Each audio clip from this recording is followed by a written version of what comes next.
It's just a small questions, 5 questions.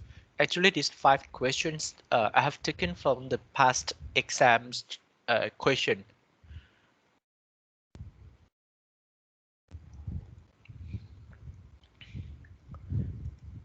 So these 5 questions you are supposed to finish in 5 minutes.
อาจารย์เปิดให้ส่งอีกแป๊บนึงได้ไหมคะ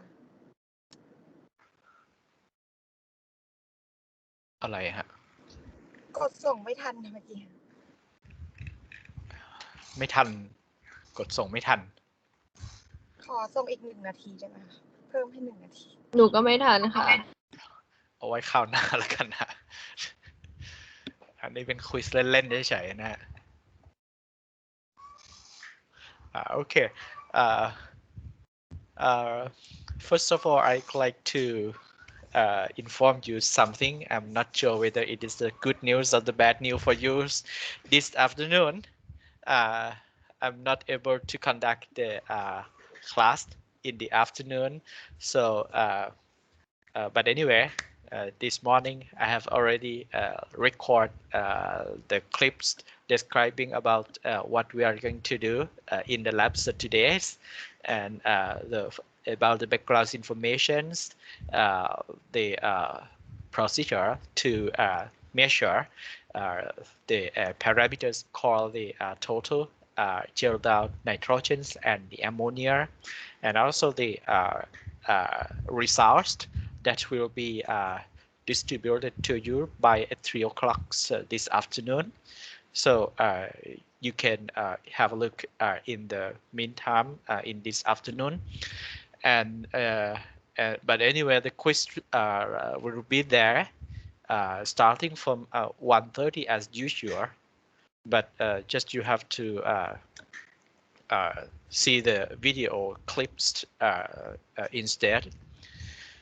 Or maybe you can have a look at it later. But anyway, you have to join the room at 1:30 to complete the quiz. And after that, it's up to you. So you can leave the room and watch the video clips later, or you want to do it right after the quiz finish. So it's up to you. But anyway, the discussions we cannot do it. So for the last week labs and today's labs, the discussion will be done it again next week. So next week is the week before the long weekend, but still we will have the class as usual. So บ่ายนี้ไม่มีนะฮะของดนะฮะไม่รู้ว่าเป็นข่าวดีหรือข่าวร้ายสำหรับนักศึกษานะครับข่าวร้ายครับข่าวร้ายครับอาจารย์จริงเหรอฮะงั้นเรากลับมามีเหมือนเดิมก็ได้นะฮะถ้าอย่างนั้นไม่ดีไม่เป็นไรครับข่าวร้ายครับต้องงดเช้าด้วยครับงดเช้าด้วยเหรอฮะเช้านี่ไม่ได้ฮะคือจริงๆแล้วเช้าที่ผมหมดแรงไปแล้วนะกับการบรรยายควิสบรรยายแลบไปเมื่อเช้านี้นะโอเคjust come back to our lecture. So last week do you still remember where did we finish คราวที่แล้วนี่เราถึงตรงไหนนะฮะมีใครจำได้บ้าง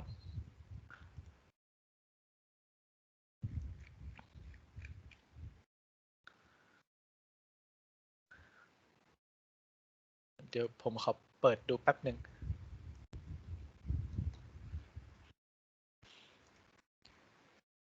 recording last week it was 25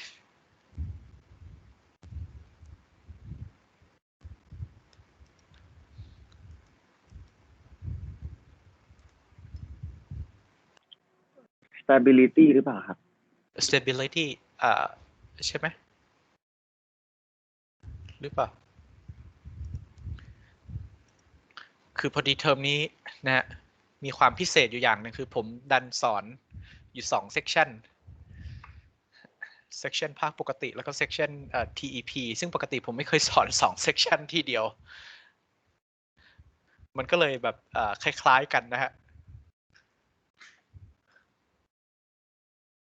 คืออาจารย์ย้ายหน้าไปมาครับผมก็เลยไม่รู้ว่าถึงไหนนั่นน่ะสิผมก็จำไม่ได้เดี๋ยวผมต้องเปิดควิสดูเปิดวิดีโอดู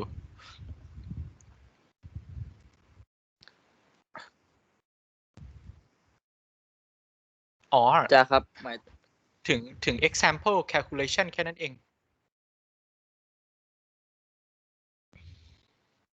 อะไรนะเมื่อกี้ใครว่าอะไรนะฮะคือตอนบ่ายเราไม่มีแลบแต่ว่ามีควิสเหมือนเดิมใช่ไหมครับอาจารย์มีเหมือนเดิมครับฮะควิสก็เริ่มเวลาเดิมครับโอเคครับแล้วแลบก็คือดูคลิปของอาจารย์ใช่ไหมครับใช่ครับแล้วก็ส่งเป็นnext week เหมือนเดิมใช่ไหมครับใช่ครับโอเคครับนะเพียงแต่ว่าผมไม่ได้ไลฟ์แค่นั้นเองนะเป็นคลิปแค่นั้นเองนะฮะคือทุกสิ่งทุกอย่างเนี่ยเหมือนกันนะฮะ เราก็ใช้เวลาแต่ว่ามันจะขาดไอ้ discussion ของprevious results lab report นะฮะเราก็เดี๋ยวเราก็ค่อยไป combine 2 lab ทีเดียวที่จะเอามาdiscussion นะฮะ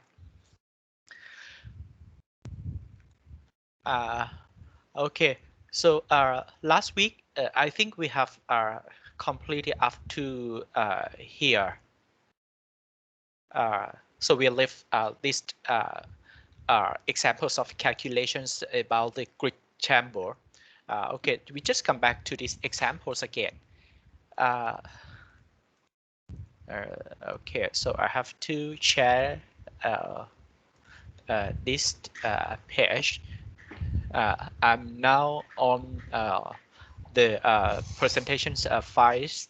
So if you don't see this file on your screen, so just inform me. Okay, so examples of calculation. So this one is about the grid chamber. So you are about to determine the tank volumes and the dimension for the grid removal unit. So for the rectangular chamber, and the information you are given just only the flow rate.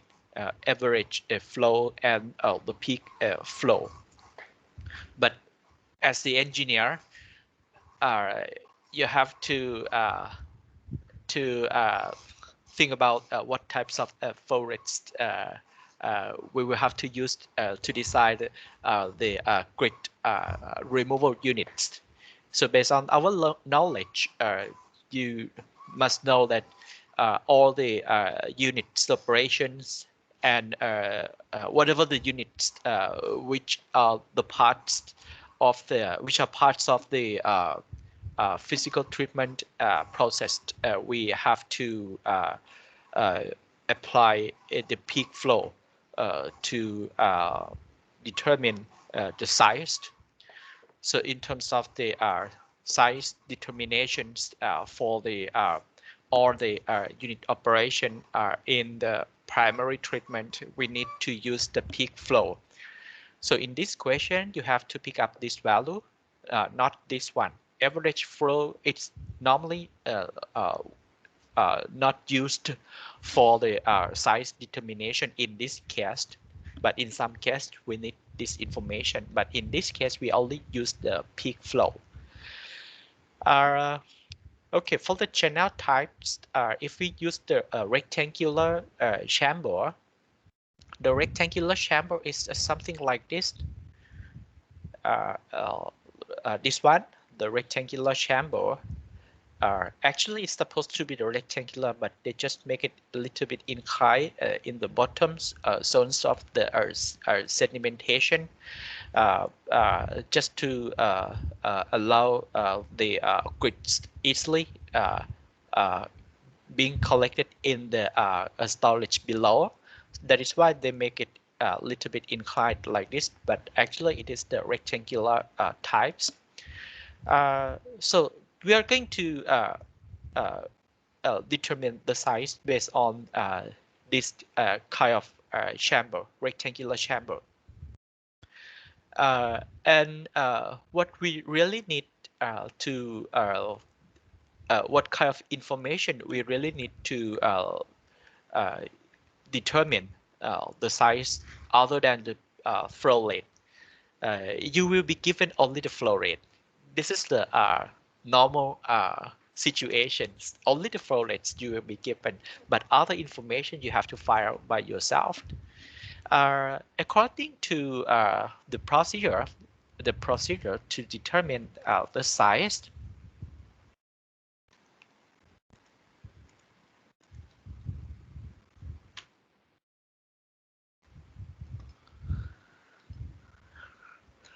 okay. According to the procedure to determine the size, our grid will be something like this. So basically, it's just the rectangular channel. This is the water levels. Okay, so this is the water levels. We need to determine the width, the height, and of course, the length. And this one is the flow rate given as a Q. And as I told you, we need to use the peak flow to determine the size. So this flow rate is 1700 liters per minute. Okay. You are about to determine the width and the height and probably the length. You have to think about what formula, so what kind of relationships will help us to get these dimensions. There's one thing you may think about. One relationships that you may think about, it's a Q, it's equal to AV, right? The flow water, wastewater flowing through this chamber with the horizontal velocities, the VH, and the grid actually decided to remove the particle with the size larger than 0.2 millimeters.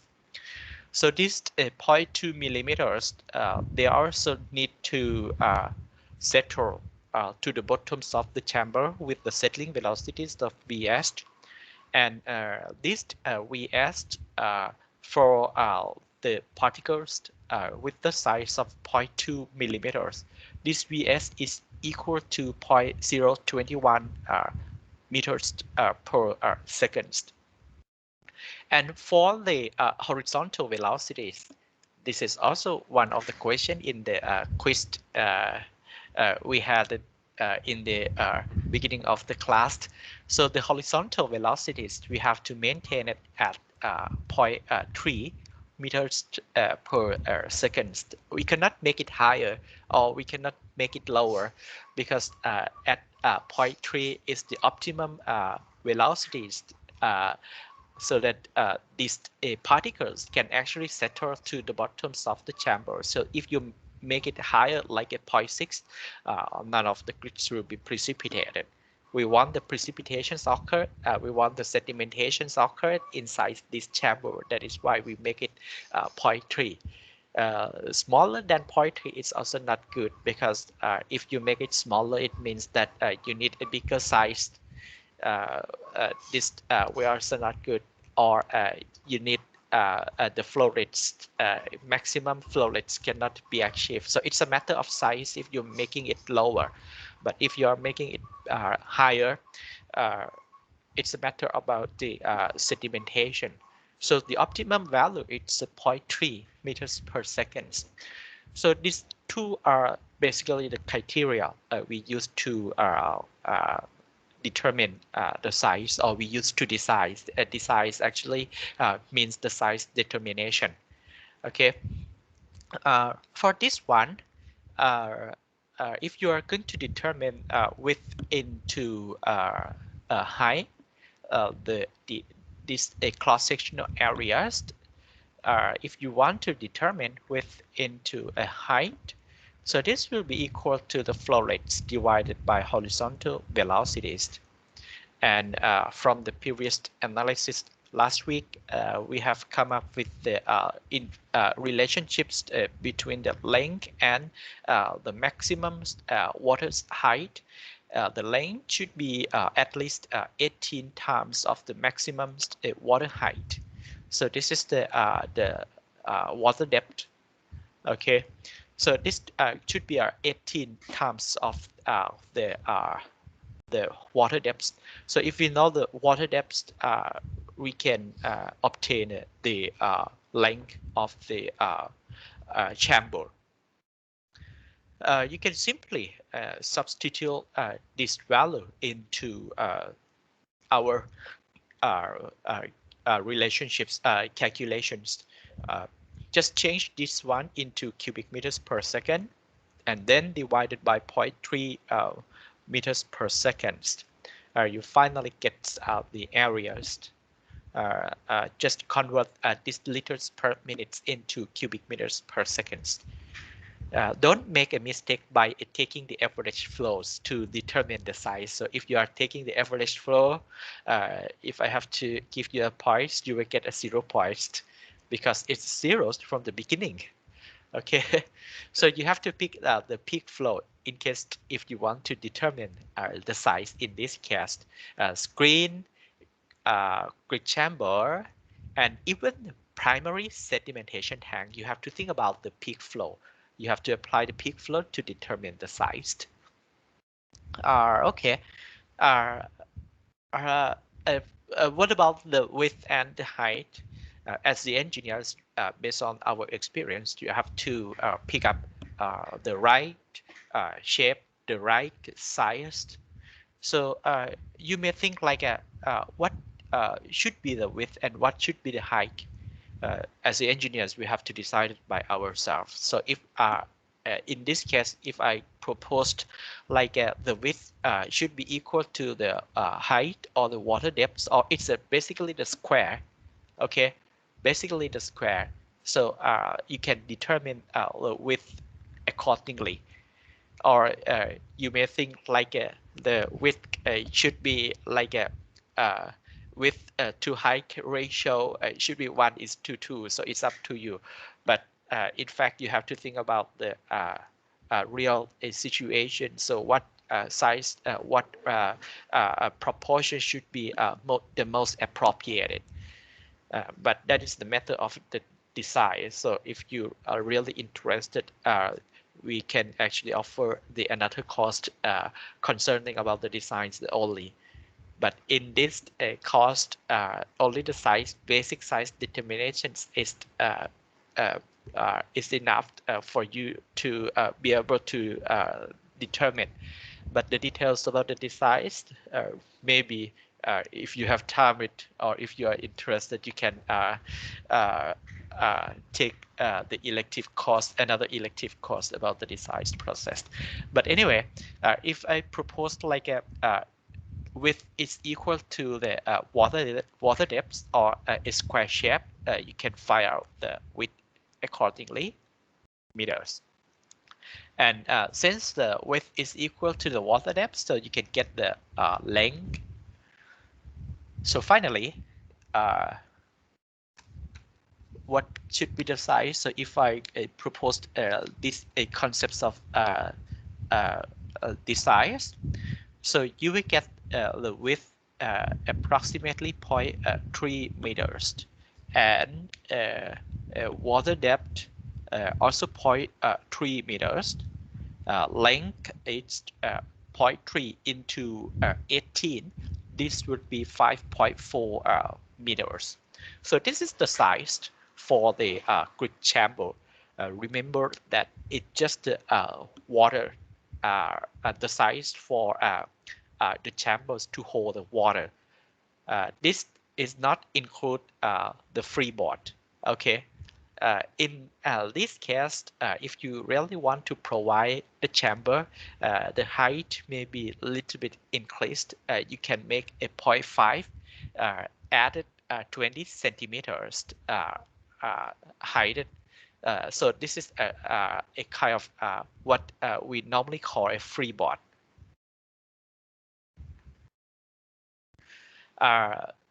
But the one which we obtain from the calculation is only a water for water holding, okay. But as this channel is not it's totally different from it's not a swimming pools, okay. The swimming pools, the water height, it's the same as the edge, but here it is the channels carrying the wastewater. So we have to leave some height for a freeboard just to prevent in case of if the wastewater spill over the channels. Okay, so for the size holding the waters, width it should be 0.3 meters. The height it should be 0.3 meters also, and for the length it's 5.4 meters. So we have already completed the first question as channel type. So we propose the rectangular shape with the width, height, and length like this. And what about the second question? You are about to determine the bottom, hopper bottom tank with the grid washer. So hopper bottom, what does it means? If you still remember the figures that I introduced you from the beginning, here we are going to determine the size. This is 0.3 and this is also 0.3. But in fact, the grid should also equip with the hopper bottom. So this is a hopper bottom. Why we really need this hopper bottom? The one which we obtained it from this calculation is only for the sedimentation. We can say that we decide the settling zones, but we haven't provided any the space for the grid storage. Now we are going to determine the volumes for the grid storage. So how do we determine the volumes for the grid storage? We are also based on the same concepts of desires. Normally, for the grid storage, we will use the retention times as the criteria to decide the grid storage. Retention time. Retention time is the times the water or the elements of water are required to stay inside any reactors or any chamber. The retention time is equal to volumes divided by the flow rates. So just like we are trying to put the water inside this reactor with the flow rate Q, and then this liquid is also leaving the chamber with the flow rate Q, the same flow rates. Whatever it's going in, it is going out with the volumes V. So if you are taking V divided by Q, this would be the value called the hydraulic retention times, or HRT. Sometimes we call the retention time. Sometimes we call it detention time, which is also equal to V divided by Q. V, the unit is cubic meters, and Q, the unit is cubic meters per day or per hours. So if you divide, it will be the time. Okay. So this one is the retention time. Normally, when we design any chamber, mostly we will use the retention time as the design criteria. Yesterday, I was designing the retention ponds. I was also use the retention time as the design criteria.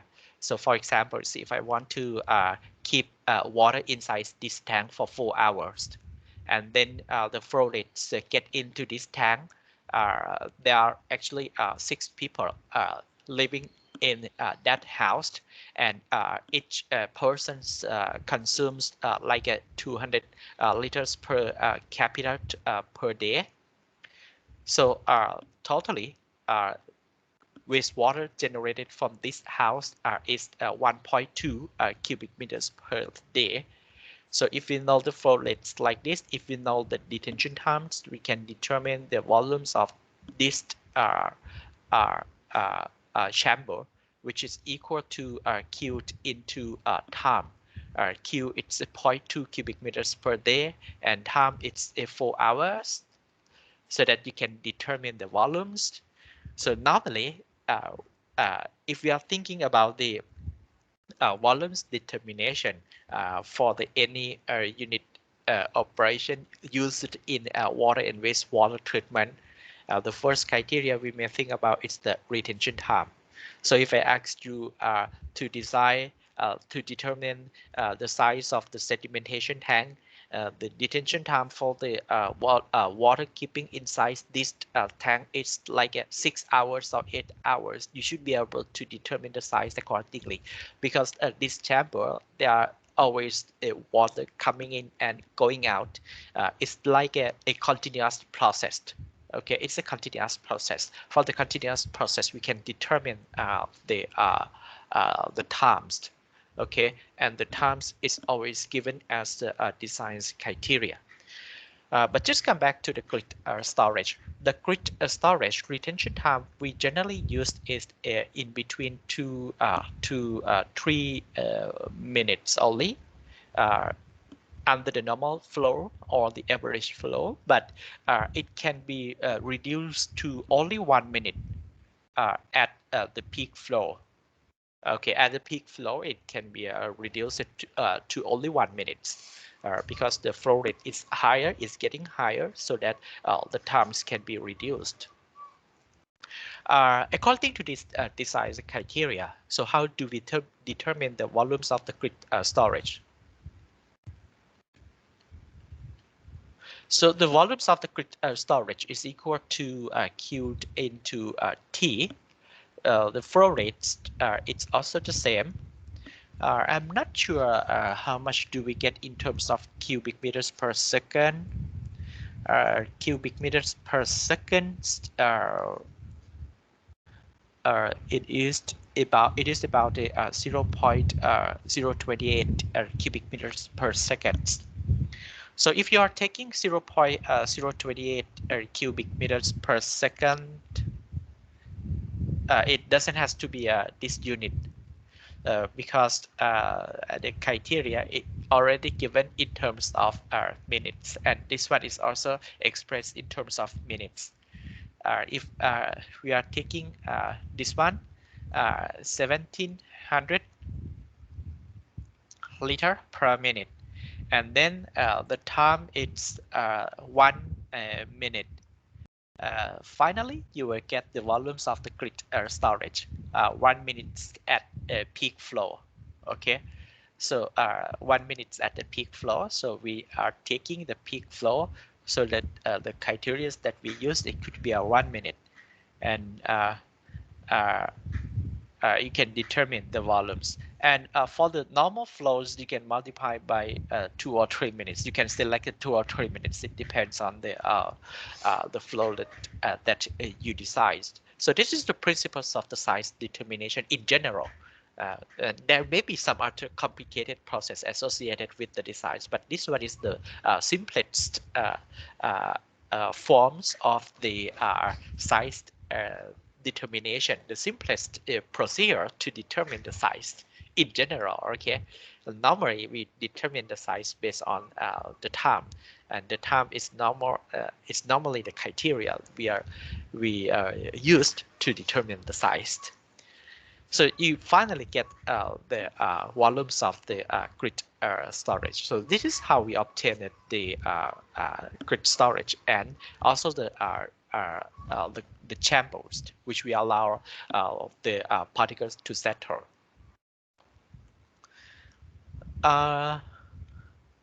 Okay, so this is about the how to find the solutions. Remember that what happens in the grid chamber is only the discrete particle settling, or the type 1 settling. Last week, I'm not sure, but I'm not sure whether I have introduced the 4 types of the sedimentations or not. Okay, so you may have a look at this slide. There are actually 4 types of settling. What essentially occurred in the grid chamber is the type 1. It's just the type 1 discrete particle settling. So one particle settles to the bottoms of the chamber without other influence from other particles. Unlike in the flock settling, which we will talk about right now. Okay, so this is the examples of the calculation. Then we just get back to coagulations and flocculations again. These are about the size. We have already talked about it. And then Talking about the stabilities and destabilizations, the particles suspended in liquids, especially the colloidal particle, their size is very small. If you think about the particle, for a bigger particle, there might be some charge around, negative charge.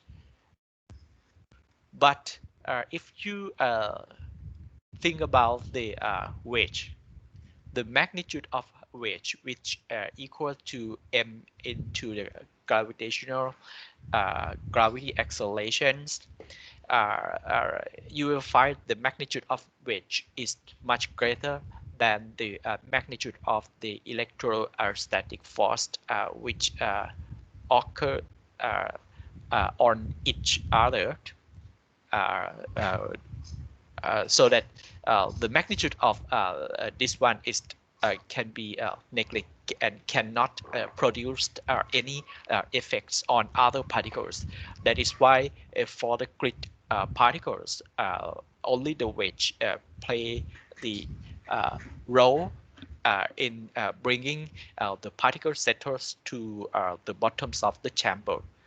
So the magnitudes of the electrostatic force can be neglected because it is very small as compared to the magnitudes of the wedge. But this is about the big particles, but not for small particles. If you think about the small particles, the wedge is also very small. And on the other hand, it can be neglected. In terms of forces acting on the particles. They don't have much influence on the particles for the very small particles like a colloidal particles. For the small particle, the wedge is also very small, but around these particles there are a lot of charge cover. So this charge cover will can actually pose some influence to other particles. So as they are the same types of charge, negative charge, they cannot actually come closer. So they try to be away from each other as the types of the charge are the same. So both are the negative charge. They are trying to stay away from each other. Some particles staying below in water. They are also trying to escape from each other. That is why for the colloidal particles, it remains suspended in water. So if we measure, if we are taking the water sample from the ponds or from the river, even you let it be for several hours, still these particles will never precipitate to the bottoms of the chamber of the vessel. Even you wait for several days. That is why when you measure the turbidities, you get some certain amounts of the turbidities. It could be like a 40, 50 or NTU like that. But if we want to remove these particles, we have to modify. So we have to minimize the force, electrostatic force acting on these particles. So how do we modify it? Before going into the details, so we just take a look at the why these particles contains some charge around and what are their effects. The natures, according to the natures of the colloidal particles, this is probably like a nucleus or the particles itself. Dashed line, a solid dashed line here indicates the nucleus or the particles. solar these particles concentrated negative charge fully cover these particles. Okay, and this negative charge, on the other hand, attract the positive charge. It's the opposites, right? Surround they are only negative, so it attracts the positive charge to get onto the surface as well. So the concentrations of the charge around these particles is very high whenever this particle move. So it always move together with this particle. So with some certain thickness. So this is a kind of this thickness which always a constant due to the high concentrations of the charge around the surface. Whenever this particle move, all the charge will move together. So this thickness, this layer is normally called a fixed layer. So we call it fixed layers because whenever this particle move, it always move along with these particles. So the thickness is quite constant. That is why we call this layer as a fixed layer. In the outer layer, the concentrations of the charge is lower than the inside. So if there are some other particles come closer, due to the charge of other particles, so it may cause the thickness change. So the thickness of these particles, of the outer layers of these particles, may be expand or may be compressed. So it depends on the influence from other particles. Okay, so the outer layer containing some charge with the lower concentration as compared to the inner layer. So this charge inside this layer, the concentration is low. So this layer is normally called the diffuse layer. Diffuse layer, because the thickness sometimes it's high, sometimes it's low. When it gets compressed, the thickness of this layer it's low. It's small. So if you really take a look at this layer, so it always change in terms of the thickness. And for this one, the middle of this thickness, if we measure the thickness, and in between this a kind of a shear plane, we call it shear plane, because whenever this particle move, so it causes a shear with respect to the waters or to the liquids. That is why here we call a shear plane. So this layer we call the diffuse layer. So the outer part of this layer is normally about solutions. Okay, it's about solutions of the liquids. So basically, the charge covering the particles essentially contains two layers. The one which always goes along with the particles with a constant thickness, we call the fixed layer. But another layer, the thickness may be expand or may be compressed, depends on the influence from other particles. This layer we call a diffuse layer. Measurements in between the diffuse layer, the middle part, it's called a shear plane.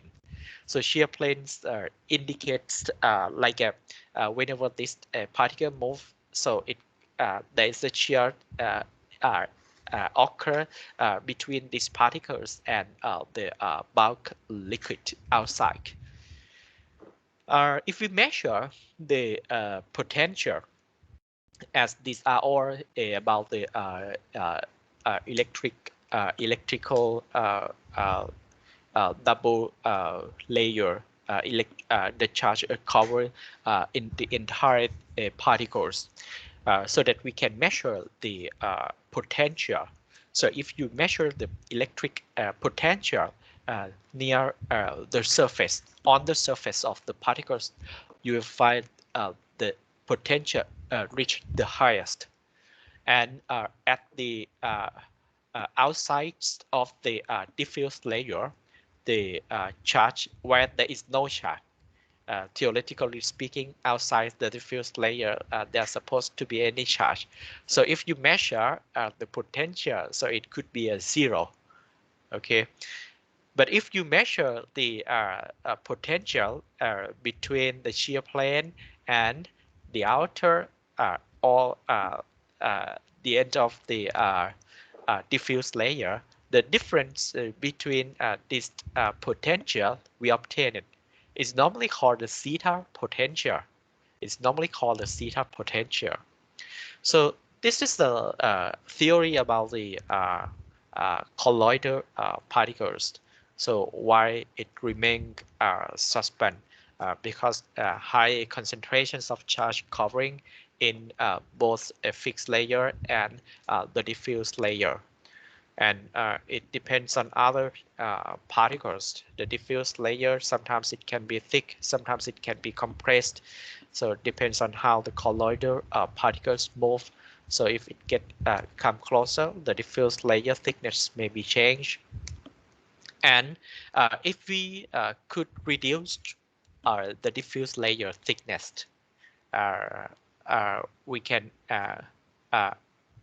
reduce, the electrostatic influence in between these particles. So if we could reduce the thickness of the diffuse layer. So the ultimate goal of the coagulations is we add some chemicals to minimize the thickness of the diffuse layer. The fixed layer, we just let it be because we cannot do anything. Concentrations of the charge is very high, but the only thing we can do it, we have to minimize the thickness or the influence of the charge in the diffuse layer so that it will not create any influence on other charge. So in order to reduce the thickness of the diffuse layer, so what we can do, we have to add some positive charge to neutralize the charge around these colloidal particles, the charge in the diffuse layer. On the other hand, if you really have a look here, so if you reduce the diffuse layer, it means in terms of the potential, it means we are trying to minimize the zeta potential. We are trying to minimize the zeta potential. So if we could minimize the zeta potential, it means that we can actually minimize the thickness of the diffuse layer. Okay, we add the coagulants just to, chemically speaking, just to minimize the zeta potential. So this is the theory about the electrical double layer. Just try to compress this layer. So this figure we had already talked about in the lab, lab 3, I think. We were talking about the jar test and why we have to do the jar test, because we want to minimize the electrical repulsion so that the net interaction energy can be suppressed or shifted into the attraction side.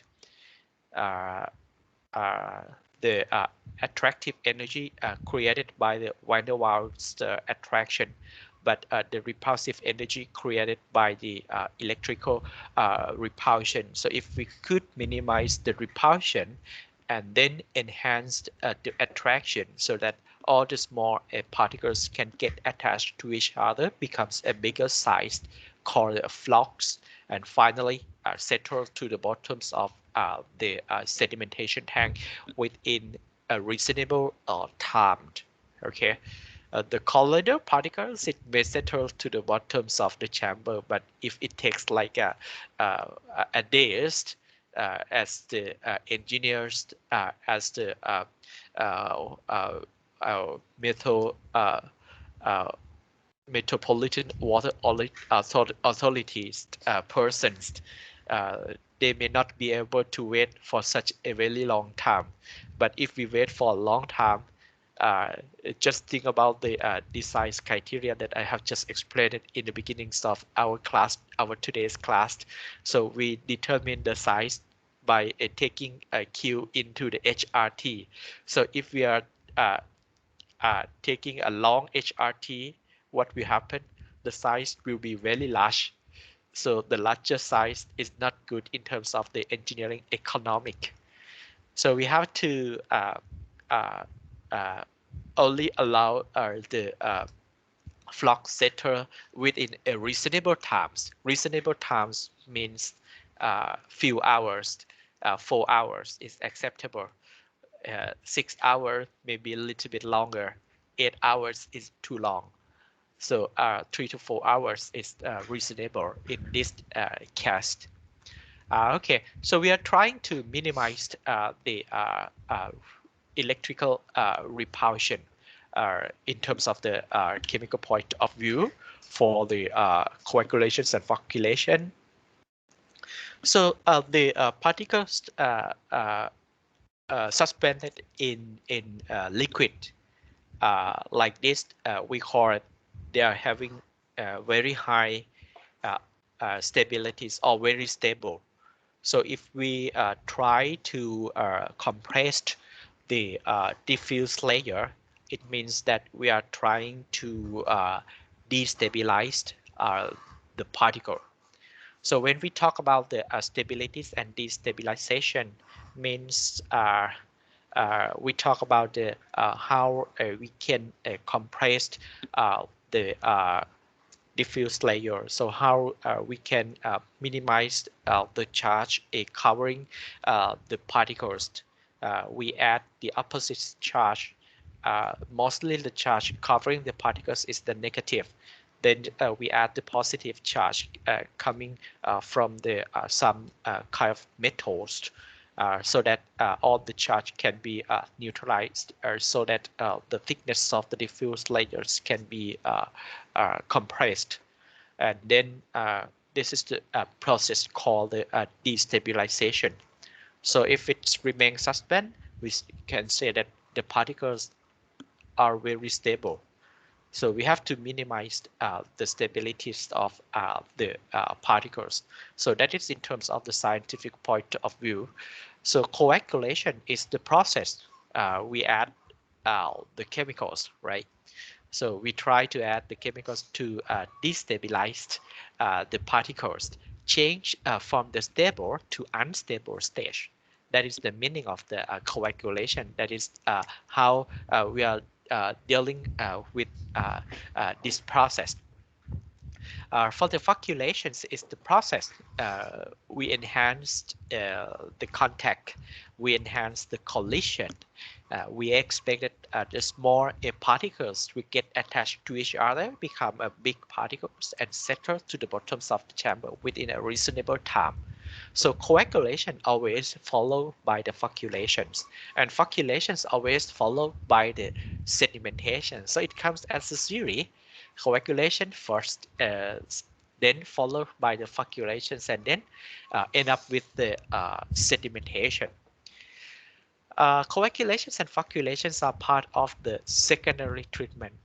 They are not primary treatments. Okay, primary treatment, just try to remember that primary treatment only aims to remove big particles by using physical process.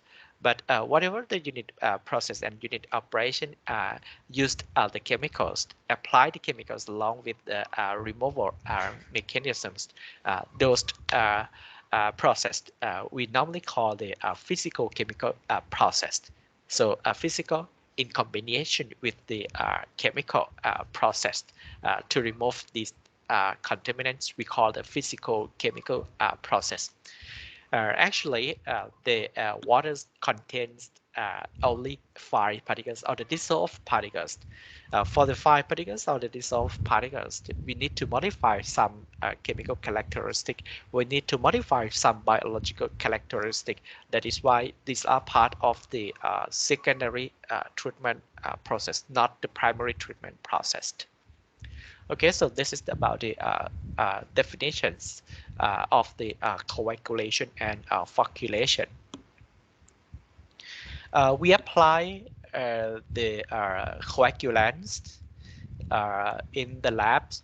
I have introduced you 2 types of the coagulants, aluminum and the ferric. Aluminum provide 3 positive charge. Just similar to the ferric also provide 3 positive charge. The more charge provide the better in terms of the neutralization capacity. You can also use the sodium, you can also use the potassium, but they only serve 1 positive charge. They are not powerful enough. If you want to neutralize, you have to apply a lot. And it is not a good idea to apply too much sodiums and potassiums and so on, because a lot of salts will exist in a water. So it's not a good idea to use the only 1 or 2 positive charge as the coagulants. The most effective one must be at least 3 positive charge. For the aluminum, in fact, if you really have a look at the optimum pH range, you will find it's a little bit narrower as compared to the pH optimum pH range for the ferric oxides or the ferric chloride. So mostly, if we compare which one it's producing a better efficiencies for the removal of ferric, it gives a better efficiencies of coagulations and floculations. But comparing the cost effectives, it may not be very effective in terms of the cost. But aluminum, it's give a reasonable options for a large production capacity. Gives the best option for the large production capacities. That is why we use a lot of alums to neutralize the charge. For the colloidal particles, these are how the coagulants interact with the colloidal particles, and finally how it get into a bigger flock. In figure A and figure B, you will find some coagulants interact with the particles. In here, the coagulants that we used, it is a kind of like a polymer containing some positive charge. Polymer is a long chain molecules containing a positive charge like this. So we just apply this coagulant, and then of course we have to provide the agitation, strong mixing. So this mixing will bring the coagulants to each individual particle. Once it reaches the particles, all the particles will be destabilized, and then we apply a gentle mixing just to enhance the contacts and collisions among the particle. The particles we get attached to each other become bigger flocks. So the flocks, the bigger it's, the heavier, so it can settle within a few hours. But sometimes we apply the coagulants but due to some faults or not enough mixing, the coagulant does not reach every the every particles, or it cannot promote the breathing mechanisms like this one.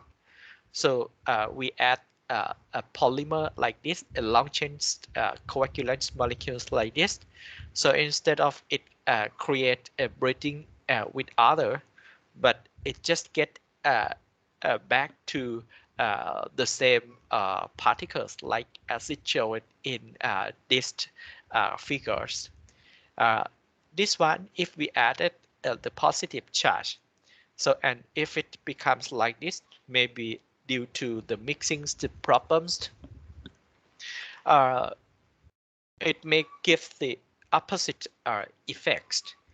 Instead of we are getting a big flux, we will get the particles disintegrated, and in fact, we're trying to destabilize the colloidal particles. But if it comes like this, it looks like the particles, the stabilities of the particles get back again, but due to the positive charge. Originally, the stability of the particles was due to the negative charge. But if we added too much coagulants, or we do not provide sufficient agitation, so it may come like this. And as the polymer contains too many positive charge, stabilities of the particles will come back again, and due to the positive charge from the polymer coagulant itself. So this one, we will not get the flux like in the previous figure. Sometimes we add too much coagulants, or on the other hand, the raw water is not too turbid. The turbidity comes like 20 to 30 NTU, but we want less than 5 NTU. From 30, 20 NTU becomes less than 5. It's 30 is too low in terms of the concentration. It's likely to be a clear water, but still it's not passing the drinking water quantity standard. In this case, we still have to do the coagulations and floculations anyway. But the problem is as the concentrations of the colloidal particles is too low, if we keep on adding the same amounts of the coagulant, so what will happen? Too much coagulants will also result the same effects. The flux will not be formed like this one. Too much coagulants are used, but even we are trying to minimize the amount of coagulant used. Still, the concentrations of the colloidal particles is very low. In this case, if we want to remove the colloidal particles, in this case, sometimes we may have to add the clay particles, so make it more turbid. So when it becomes more turbid, so it will be easy to remove. Sometimes if the concentration is too low, it's really difficult to get rid of. If the wastewater containing BOD greater than 1,000 milligram per liter. So as I'm an engineer, environmental engineers, and having seen a lot of wastewater treatment plants, I can say that wastewater with the BOD greater than 1,000 milligram per liter, it's easy to treat as compared to the domestic wastewater. The domestic wastewater, the BOD, it's only 40 sometimes milligram per liter, 60 milligram per liter. So this one is very difficult to to bring it lower than 20 milligrams per liter. Why? Because the organic matters is more or less like a food to the bacteria. So the bacteria, they have a very small amount of food as compared to the wastewater containing high concentrations of the BOD. They have abundant food. So which one they'll prefer? They of course prefer the condition where a lot of food are provided. So only small concentrations it's very difficult to remove. For all the almost all the situation, too low turbidity are difficult to remove. Too low concentrations of the organic matters like gray water, it's also difficult to purify.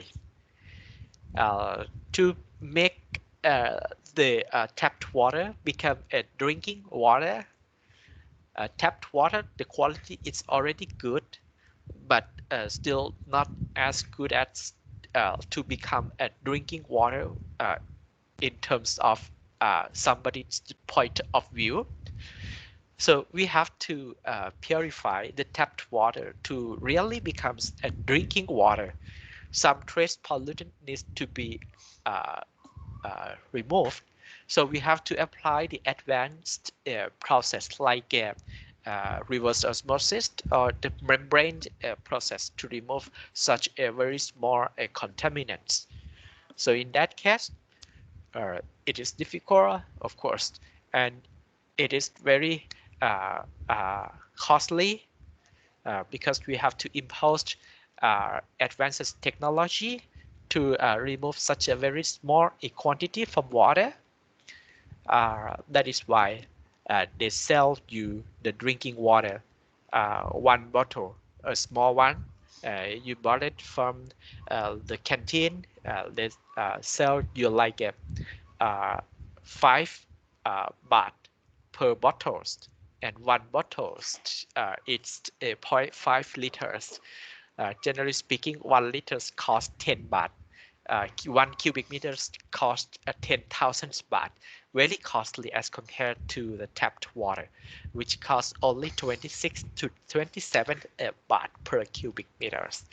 So removal of the small contaminants is always very difficult as compared to the removal of the contaminants with a high concentration.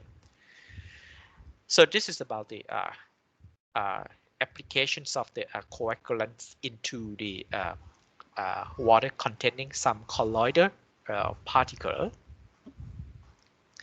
Mechanisms I have already mentioned about. Flocculation theory. Coagulations means we are talking about the theories of destabilization. Floculations means we are talking about the theories of context between these destabilized colloids. Contacts of amongst the particles could be enhanced in the flocculation tanks. The contacts among the particles can be established by the thermal motion, Brownian motion. As we all know that the warm water is lighter than the cold water. As the warm water, the density is 0.99 something. But for the cold water, especially at 4 degrees Celsius, the density is 1 kilo per 1 liters or 10,000 kilograms per cubic meters. So the higher temperatures will be the lower density. So the difference in terms of the densities will cause the movement, will cause the mixing. This is a kind of the movement caused by the temperatures difference. We can also enhance the contacts by creating the fluid motion, which is induced by the stirring process, or the context resulting from the settlings of the particles. So as I mentioned last week, our big particle settle, and another particle, a small one. So big particle settling faster, so it may get finally reach the small particles, which is still settling. So these two particles, once it get attached to each other, it become even bigger. So settling times become smaller. It gets to the bottoms of the chamber faster. Here are the how we can create the flocculation. So you can have a look here. As I told you, just to think about the rectangular chamber similar to the grid chamber, we provide the settling zones here. This one is the settling zones. There are two particles, flux particles. Particle A settling faster because the settling velocity is higher. How do we know? According to the trajectory lines, the trajectory lines is the resultant of the horizontal velocities and the settling velocities. If it comes like a figure A, so I can say that the settling velocity is faster than B. B, the size might be small. A, the size might be bigger. That is why the settling velocities of the particle A is greater than the settling velocities of the particle B. So this can be indicated by the trajectory lines. But for A and B, during settling, so it may get attached to each other, like what I have just mentioned. So two particles combine and become one particle. So now both are heavier than the individual particles. Flux become heavier than each individual particles. That is why the settling particle increased, so that the trajectory lines change. So instead of it reach the end of the settling zones, or it go beyond the settling zones, or not precipitated in these zones. But once it get attached to each other, so it comes like this. Finally, these two particles end up within the settling zones of this chamber. So this is how the flux settle. And this flux settling we normally call the type 2 settling. Settling behavior like this we call the type 2 settling. So phi, not size, phi f, phi particles become larger as they fall. Settling velocities keep increasing. So this settling we call a type 2 settlings, or the flocculent settling. So the design of the califier, or the design of the secondary sedimentation tank, we have to apply, we have to get the percentage of removal by the type 2 settling analysis. So we'll make use of this information to design the secondary sedimentation tank. So what does it really means by the secondary sedimentation tank? So if you really take a look at the flow chart of the water treatment, the flow chart of water treatment normally begins with the screen, followed by the grid chamber. And after grid chamber, there may be primary sedimentation tank. And after primary sedimentation tank, there may be a coagulation and followed by the flocculation.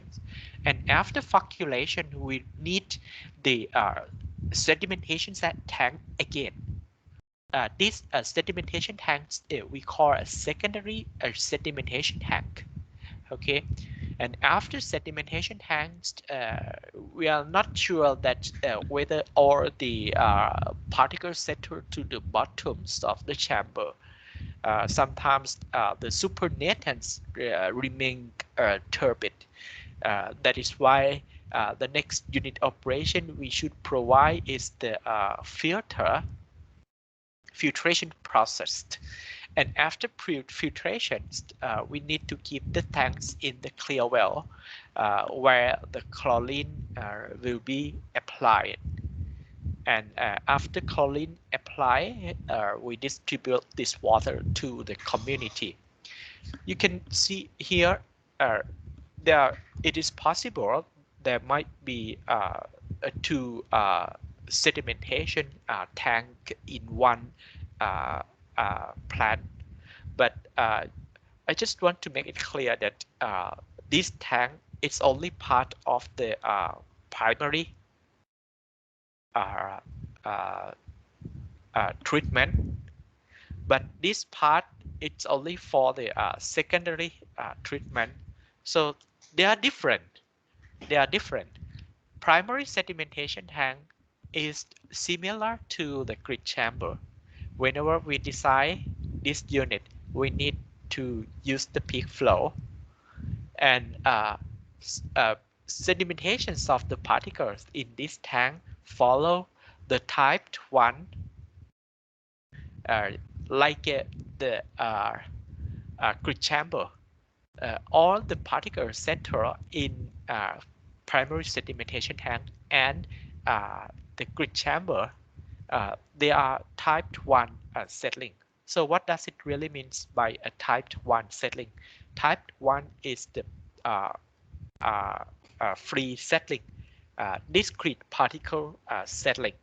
Limitations, you have to use the Stokes formulas to determine.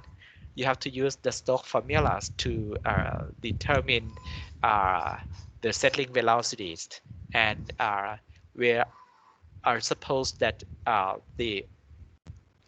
we suppose that the sedimentations of these particles will be under the laminar conditions, not the turbulence or transitions, and it is only the discrete particle settling. So the design criteria are totally different.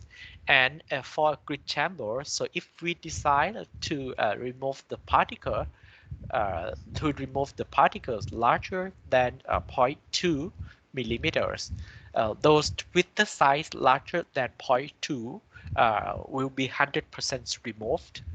But the particles with the size smaller than 0.2 millimeters, what will happen in the grid chamber? Some certain amounts of the particles will be settled, but some amounts of these particles will escape from this chamber, and we can determine the percentage of removal by taking the settling velocities of the particles smaller than 0.2 millimeters divided by settling velocities of the decided size or the settling velocities of the particles with the size of 0.2 millimeters. So this is how we determine the percentage of removal from the both grid chamber and the primary sedimentation tank. And now what we are talking about is the sedimentation process occur after flocculation process, after coagulation and flocculation process.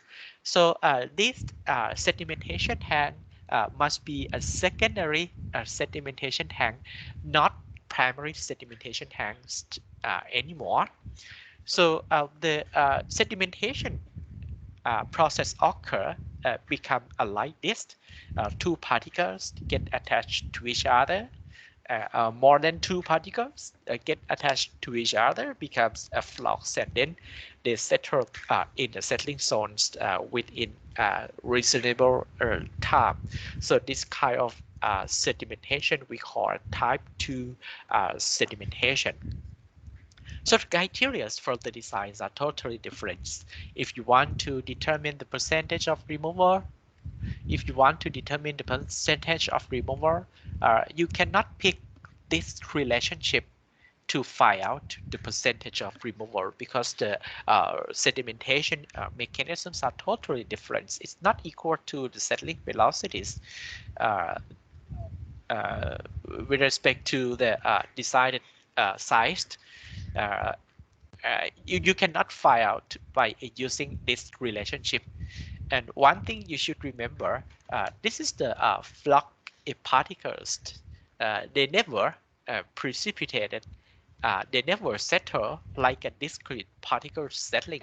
So settling formulas or Stokes formulas are not valid with the flux settling. It means that you cannot determine the settling velocities of the flux from the Stokes formulas. Okay, Stokes formulas are not is not valid for the flux settling. So if it's not valid, so how we can determine the percentage of removal occurred inside the chamber? So we have to set the experiments like this. We have to set the columns with the height approximately 8 to 10 feet, and along the height there are several sampling ports. Probably every 2 feet there are ports. These ports are only used for sample collection. Okay, these ports are only used for sample collections. This one, how do we measure? How do we measure the settling efficiencies of the flux? Settling efficiencies of the flux. So how do we measure? We just pour water.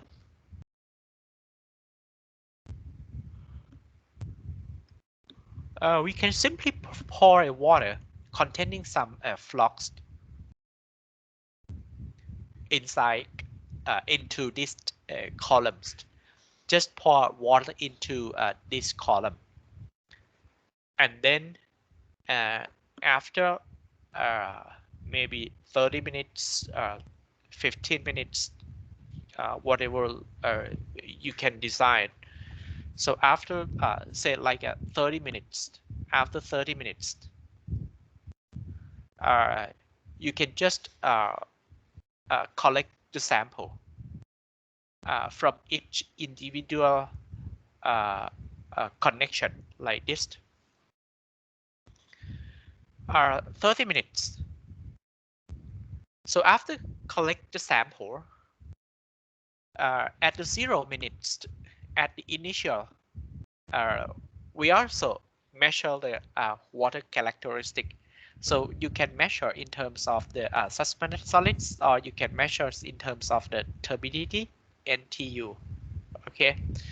The flux containing some suspended solids at the time 0 at the initial times will be, of course, very high, right?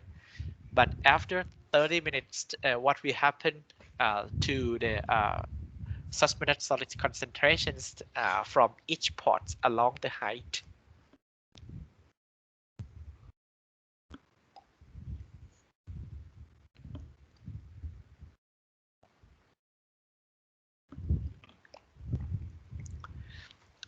If you measure, if you take the sample and measure the SS, suspended solids, take the sample and measure the SS after 30 minutes. What will happen if you measure after 30 minutes? Some certain amounts of the flux particles will settle. So for the at the initial time, at the initial times, at the times 0, the entire columns will be almost homogeneous, or it means that the samples you have taken from each port will be same. So at the times equal to 0. So you are taking the sample from this port. Then you measure the suspended solids. You get one value. You get suppose X milligram per liter. X milligram per liter. If you measure at times equal to 0, let's make it like this. At time equal to 0. So suppose you get the value like a 100 milligram per liter at time 0 minute. Once you pour it into these columns and you take the samples immediately, samples you are taking from the second port, which is about 2 feet below the top port. If you measure, you will still get 100 like this milligrams per liter. And then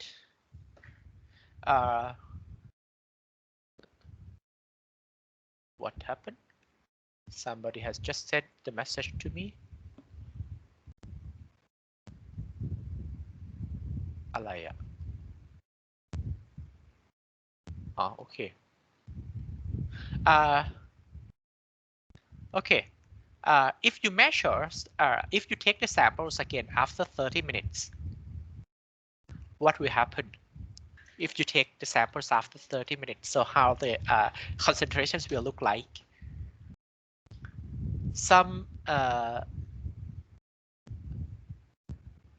concentrations, some flux will get settled and accumulated at the bottoms.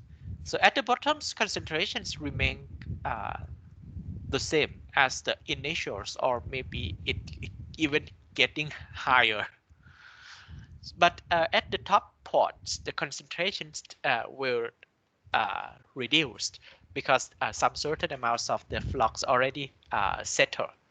So after 30 minutes, if you measure suspended solids, you will get like it may remain only 60. This one maybe 80. This one maybe still 100, 100, 100. After 60 minutes, so this may reduce it to just only 20, and this may be only 40, and this may be like a 60, 80, and then again 100. So after 90 minutes, the same thing will happen. This maybe remain only 5. This may be like a 15. This maybe 30. And this one may be like a 60. And this may be 80 like this. So after 30 minutes, it will be something like this.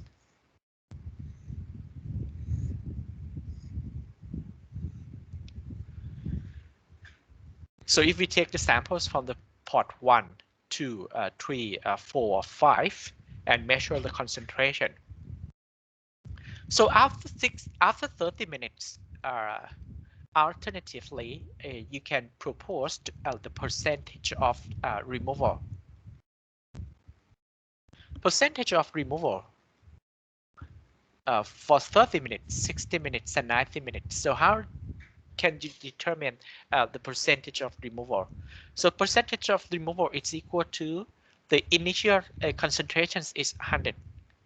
And then now we measure, it remains only 60. It means that 40, it's already removed. So in this case, it's 40% removed. And what about this one? This is a 20% removed, and this one is 0, 0. And what about this one with respect to the 0 minutes? this one is 80% removed. This one would be 60% removed, and 40, and probably 20, 0, like this. Again, you do the same thing, just to determine the percentage of removal. So along with the height, the percentage of the removal achieved it at higher or near 100% when the times is gone. You will get this only from the top ports or the upper ports.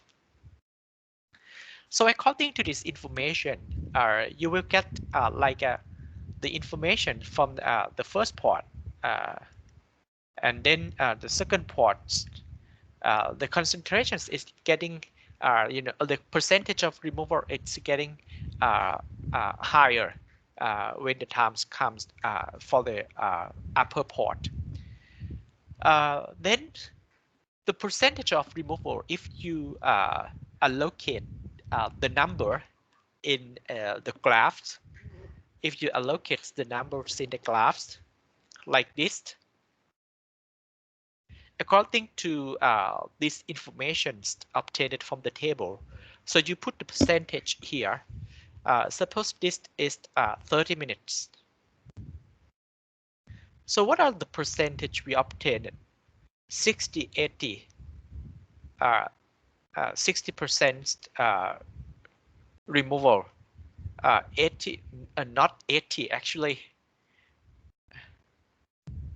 Not really 80. This is a 60, right? This is 20%, 0%. Okay.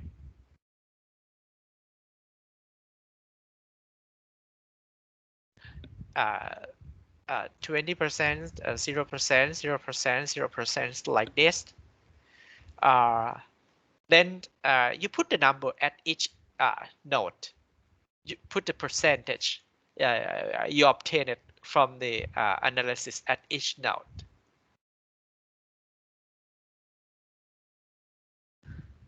"30 minutes, 60 minutes, 90 minutes, 120 minutes, and 150 minutes. So after 150 minutes, what would be the percentage you obtained? So you put it here. So this may be like a 77. This may be like a 84. This may be like a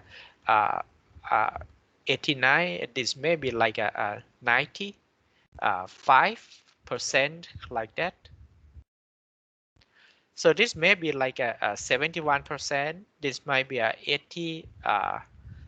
76%, like this. So you put the values obtained for the measurements at each node. And the next steps, if you want to determine the percentage of removal, what you would really have to do. So you already know at each node, right? Then you establish the lines passing through the points where the percentage of removals are constant, like this line. So if I establish the line drawing passing through the percentage of the 80% removal. This is 80% removal. So this line was established. This line represents the 80% removal. Okay. And then the next line, also the same thing, we establish. How do we establish? So we have to consider. So this one, if it is like a 60, if this one is a 66, and this one is the 74. So we just take the average. So 70 should be somewhere around here, like this. Just like when you plot the contour lines, have you ever made the topographic map? I think as of you have passed the survey engineering, you should know how to establish the contour line. Just like a topographic maps, at each node, it indicates the elevation, right? This is also another elevations, another values of the elevations. Then you establish the line represent the elevations that you are interested. Then you will get the contour line. These lines are called the contour line. The same thing, you have done it in this test. Whenever you establish the line, you just have to put the percentage first, then establish the line. So it's the line represents 40% removal, 50% removal, 60, 70, 80, 90. And what about 100% removal? 100% removal, it's here. The lines 100% removal are not shown in this graph, but I can say that the 100% lines is this one, horizontal lines. This is 100% removal. So 90% should be somewhere here. 90% should be somewhere here. I don't know. So this is the way we conduct the experiments and find out the percentage of removal at each point along the height of the column. Finally, how can we find out the percentage of removal? How can we find out the percentage of removal? The percentage of removal for the grid chamber, for the primary sedimentation tank, you can simply compare the settling velocities. But for the secondary sedimentation tanks, you have to apply this process. You have to conduct the experiments. You have to record the percentage of removal obtained from the experiments at any times you forecast, at the points you collect the sample, and then you have to allocate the percentage of removal at each nodes. And the last step is establish the line represent various constant percentage. The idea of preparing this curve is similar to when you have done the topographic maps and establishing the contour lines, identifying the elevations or the altitude, right? So this is the procedure. And finally, how do we come up with the percentage of removal? The final step. We can determine the percentage of removal by considering the time. Suppose we are paying attention on after 60 minutes. What will be the percentage of removal? So how do we determine what will be the percentage of removal after let the particle settle to the bottoms of the chamber for 60 minutes? We can find out the percentage of removal by taking the information we obtained from the glass established. So at the 60 minutes, the percent removed, of course, if you really have a look, this line is 50, this line is 60, 70, 80, and this is supposed to be 100. The percentage of removal is equal to the portion, this portion, plus this portion, plus this portion, and plus the last portion. So this portion represents the percentage of removals in between 80 and 100. This portion represents the percentage of removals in between 70 to 80. So you just have to take each portion and wedge with respect to the entire height. So we finally can determine the percentage of removal. So this portion, delta H1, actually delta H1 represents the percentage of removal seen between 80 and 100. So what would be the middle value? The middle value is equal to 80 plus 100 divided by 2. So this is percentage. But how much would this much percentage be removed? So it comes like only a portion of delta H1 with respect to the entire height. So this represents for this portion plus another portion. This one is in between 70 and 80. The middle value is divided by 2 multiplied by delta H2 divided by height. So this gives a proportion. So how this portion 70 something percentage removal were attained. Okay.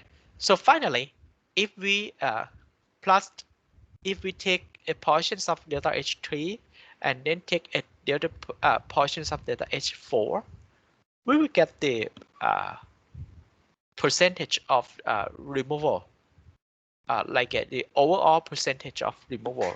We can say like it's overall the percentage of removal. So overall percentage of removal can be determined by taking this information obtained from the graphs. So we calculate percentage removed based on the amount or the portions of the suspended solids removed with respect to time, like that. So this is how we determine the percentage of removal. Okay, so in fact, if you have the information and then you have to establish the curve, our curve will be something like this. In fact, I have an assignment, but maybe next week I will give you the assignments regarding the primary treatment and also the coagulations and flocculation. Okay, for the sedimentation. Sorry, not this one.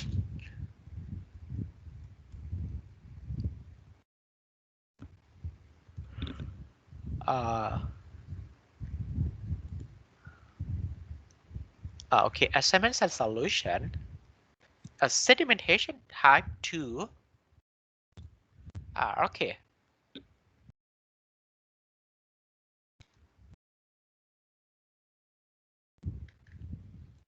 Why cannot expand these figures? เกิดอะไรขึ้นทำไมมันขยายไม่ได้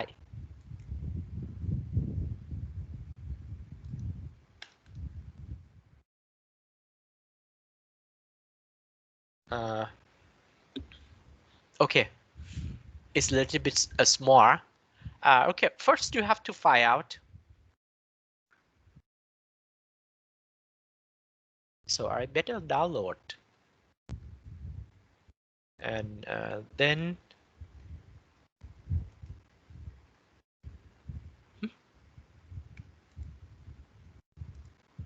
something wrong with the Microsoft Team.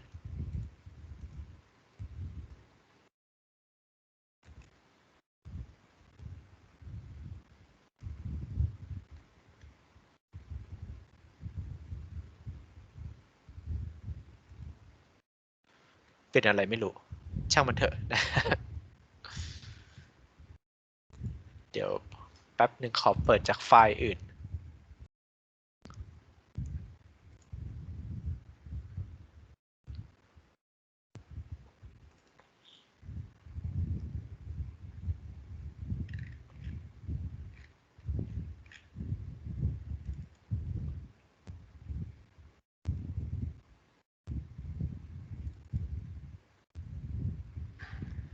proper size.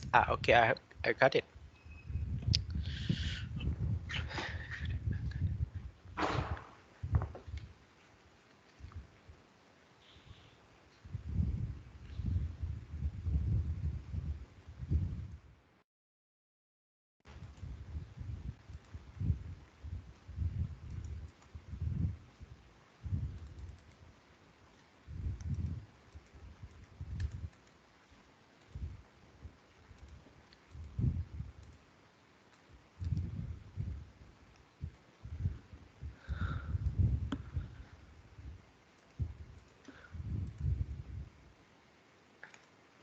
Okay.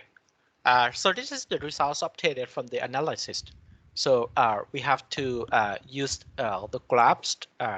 This one is the times, minutes, 10 minutes, 20 minutes, 40 minutes, 60 minutes, 80 minutes here. We put the percentage of removal at each point. And after that, we establish the lines. This is supposed to be 70% removal. This is supposed to be 70% removal because 70% is here and this line is passing. 65. This one is a 65. So this must be a 60, 50, 40, 30, and then 20. Okay. So if you want to determine at like a, say like a 25 minutes. 25 minutes is the point where the line 30% meet the intersections, meet the bottoms. Okay, so 30%, this line actually begins with 30%. And this 30%, just take a look at the vertical distance from 30 to 40%. And then 30, 40, take the average. And then find out for the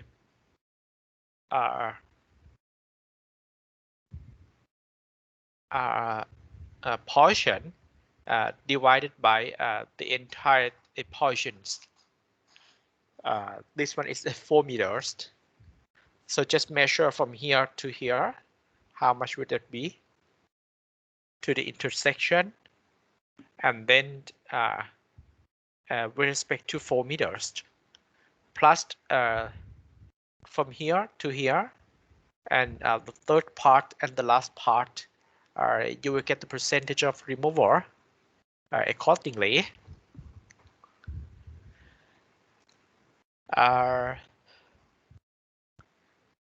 Okay, this is the how we can determine the percentage of removal. So which is totally different from we previously obtained it from the type 1 settling. It's a little bit complicated, but finally it gives you the right percentage, because the Stokes formulas are not valid anymore for this flocculation settling. There are 4 types of the settling conditions. We have just talked about the first 2 types. Type 3 is something we call the hinder or zone settling. Hinder or zone settlings will only occur at the bottoms of the sedimentation tanks. At the bottoms of the sedimentation tanks, bottom part of the sedimentation tank. The concentrations is very high, large number of the particles settle. And what will happen to these particles? Normally, it is like this. When the particles move down, the streamline of the liquids will move like this. This is a kind of laminar flow. The streamline parallel to each other. So this kind of movement, water just move it like this. The streamline of water just move it like this. This is called the unhindered. But if we have the concentrations of the particles very high, the streamline of liquids gets a jam like this. So it cannot move freely like in this case. This is a case called a hinder settling.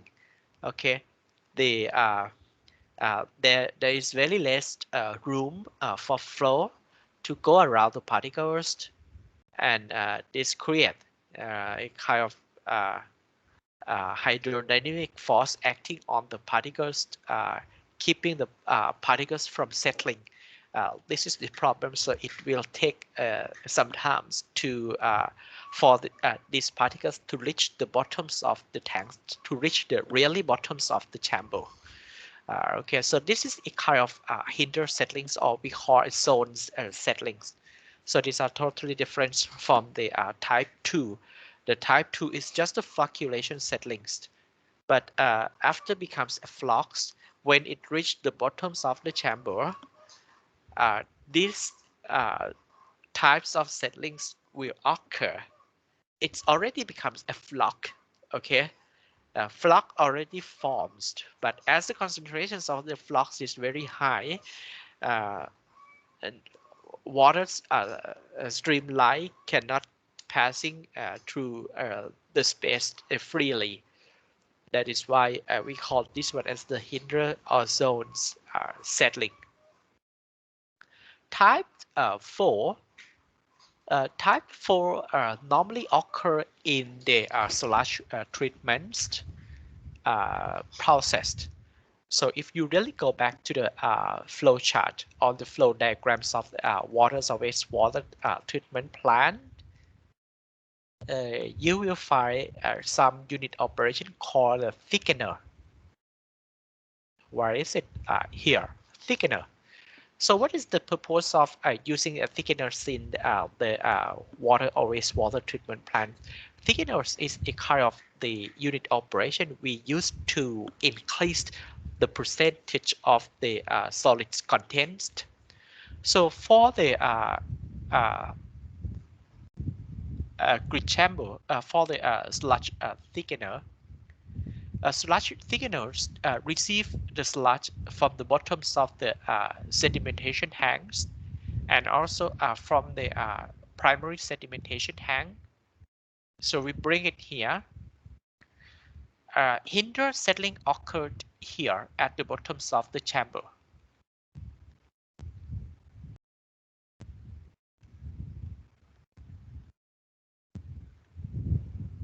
This one, flocculation settling, or a type 2. This one is type 3. So it occurred here at the bottoms of the chamber. What about type 1? Type 1 occur in grid chamber and also in a primary sedimentation chamber.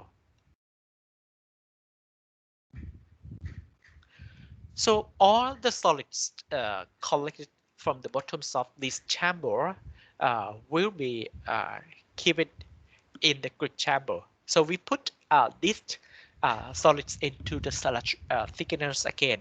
So the sludge thickeners will help to increase the percentage of the solids. In fact, from the bottoms of the chamber, the percentage of the solids may be around 0.5 to 1%. 0.5 to 1%, what does it mean? What about the remaining 99 to 99.5%? 99 to 99.5% is essentially the water, liquid, okay? So the solids content is only 0.5 to 1%, or equivalent to 5,000 to 10,000 milligram per liter. 1% is equivalent to 10,000 milligram per liter. If water is used as the solvent, or water is used in this, if the water is used, 1% is equivalent to 10,000 milligram per liter. If it is not water, it is not equivalent with each other like this. So this much percentage, once we put it in the sludge thickener, the percentage of the solids will increase to maybe 1% to 5%. And passing the sludge storage and the sludge dewatering, we expect it at the end the sludge will contain percentage of the solids, total solids, around 20 to 30%. It means that 80 to 70% still the liquids, but beyond 18% the sludge behave like solids. Below 15% the sludge behave like a slurry. Okay, 20 to 30% the sludge becomes like a cake, sludge cake. Okay, so the sludge thickeners is used here as a part of the sludge treatment process. The type 4 settlings will occur mainly in the sludge treatments. So all the high concentration of the sludge is kept inside these sludge thickeners, so that we can expect that the type 4 settling occur in here in the sludge thickener.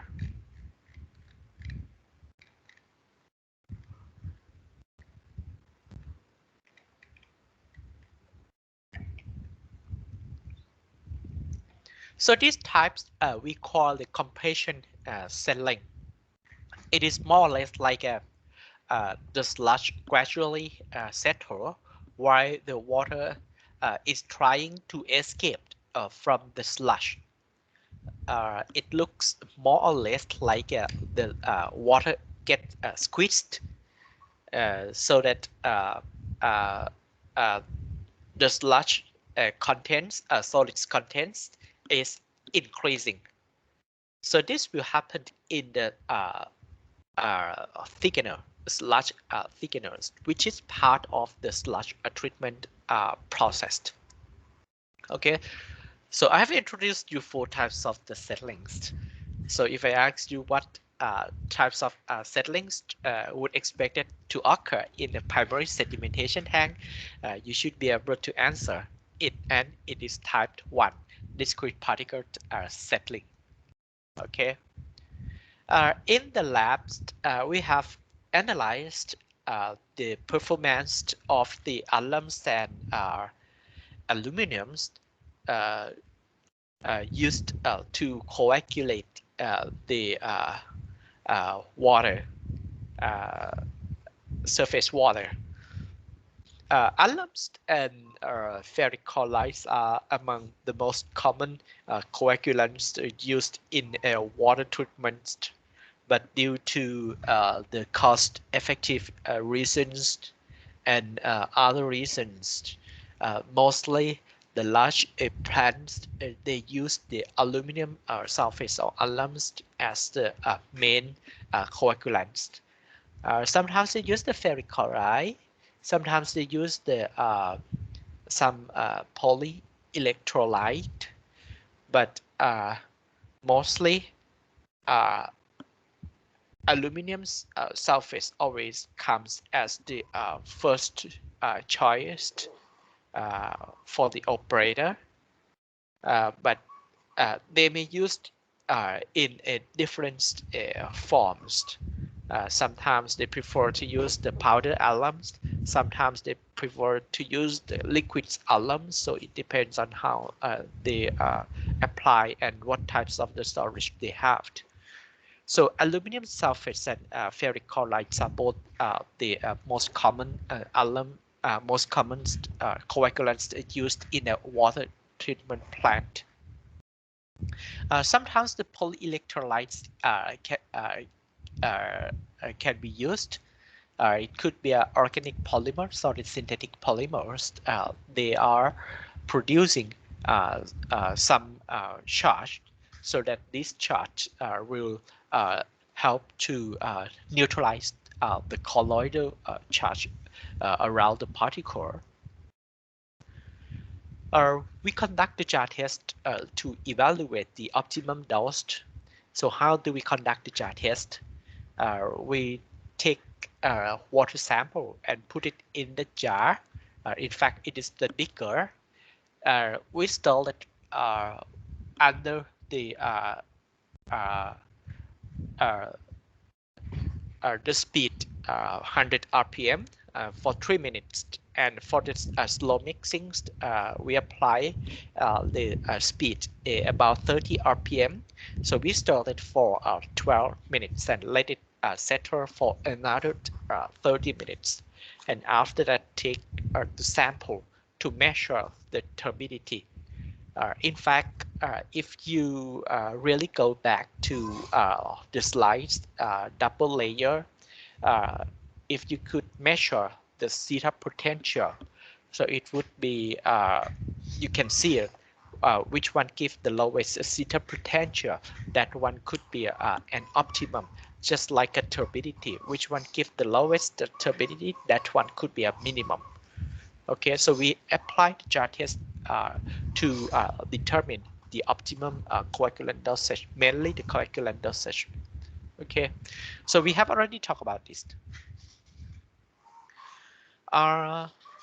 Flock normally settle rapidly, but sometimes if the pH change or sometimes there is a turbulence, in order to ensure that all flux will be settled, sometimes the operator, they also apply the coagulant aids.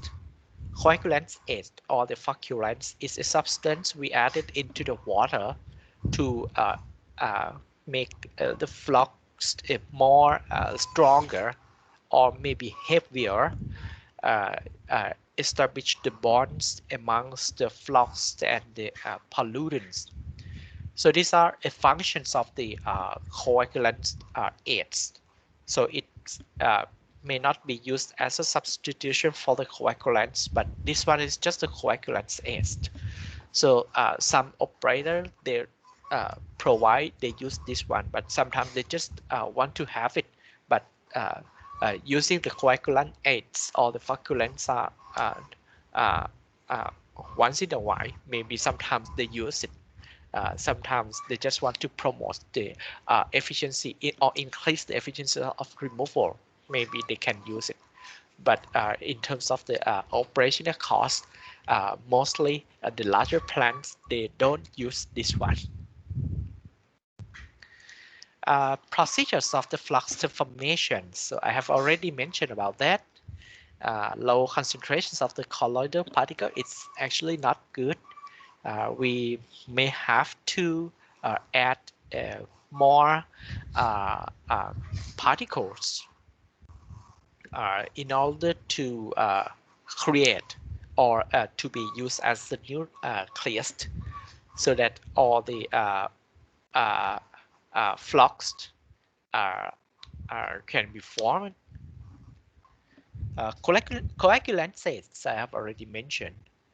Coagulation process, sometimes we could promote to separate process destabilization of the colloids and probably transportations to promote the collision. So the first one is coagulations and the second one is the floculations. Okay, now we come up with the coagulation process equipment. Previously, we have talked about the scientific point of view of the coagulations and flocculations, but now we are moving towards the engineering point of view. Before going into the engineering point of view, I'd like to get a break for a few minutes. เดี๋ยวขอเบรกแป๊บหนึ่งนะฮะมีใครจะเข้าห้องน้ำก็เบรกตอนนี้ได้เลยนะครับนะฮะ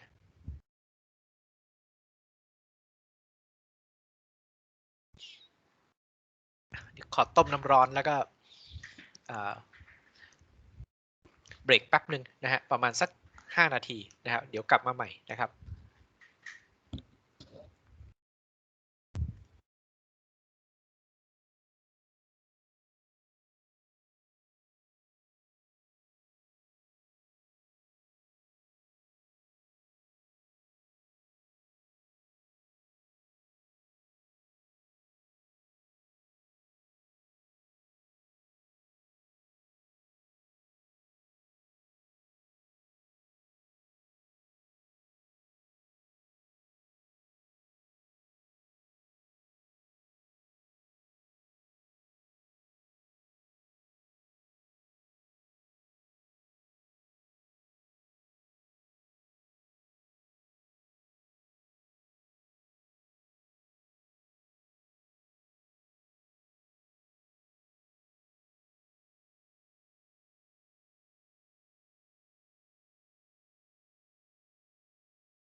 โอเคนะฮะ Okay, so we have already completed the scientific point of view about the coagulations and flocculation process. And now we are moving towards the engineering point of view. For the coagulations and flocculation, basically, uh, uh, in general, somebody may call it a rapid mixing followed by the slow mixing process. Okay, for rapid mixing refers to the coagulations, but the slow mixing probably refers to the flocculation process.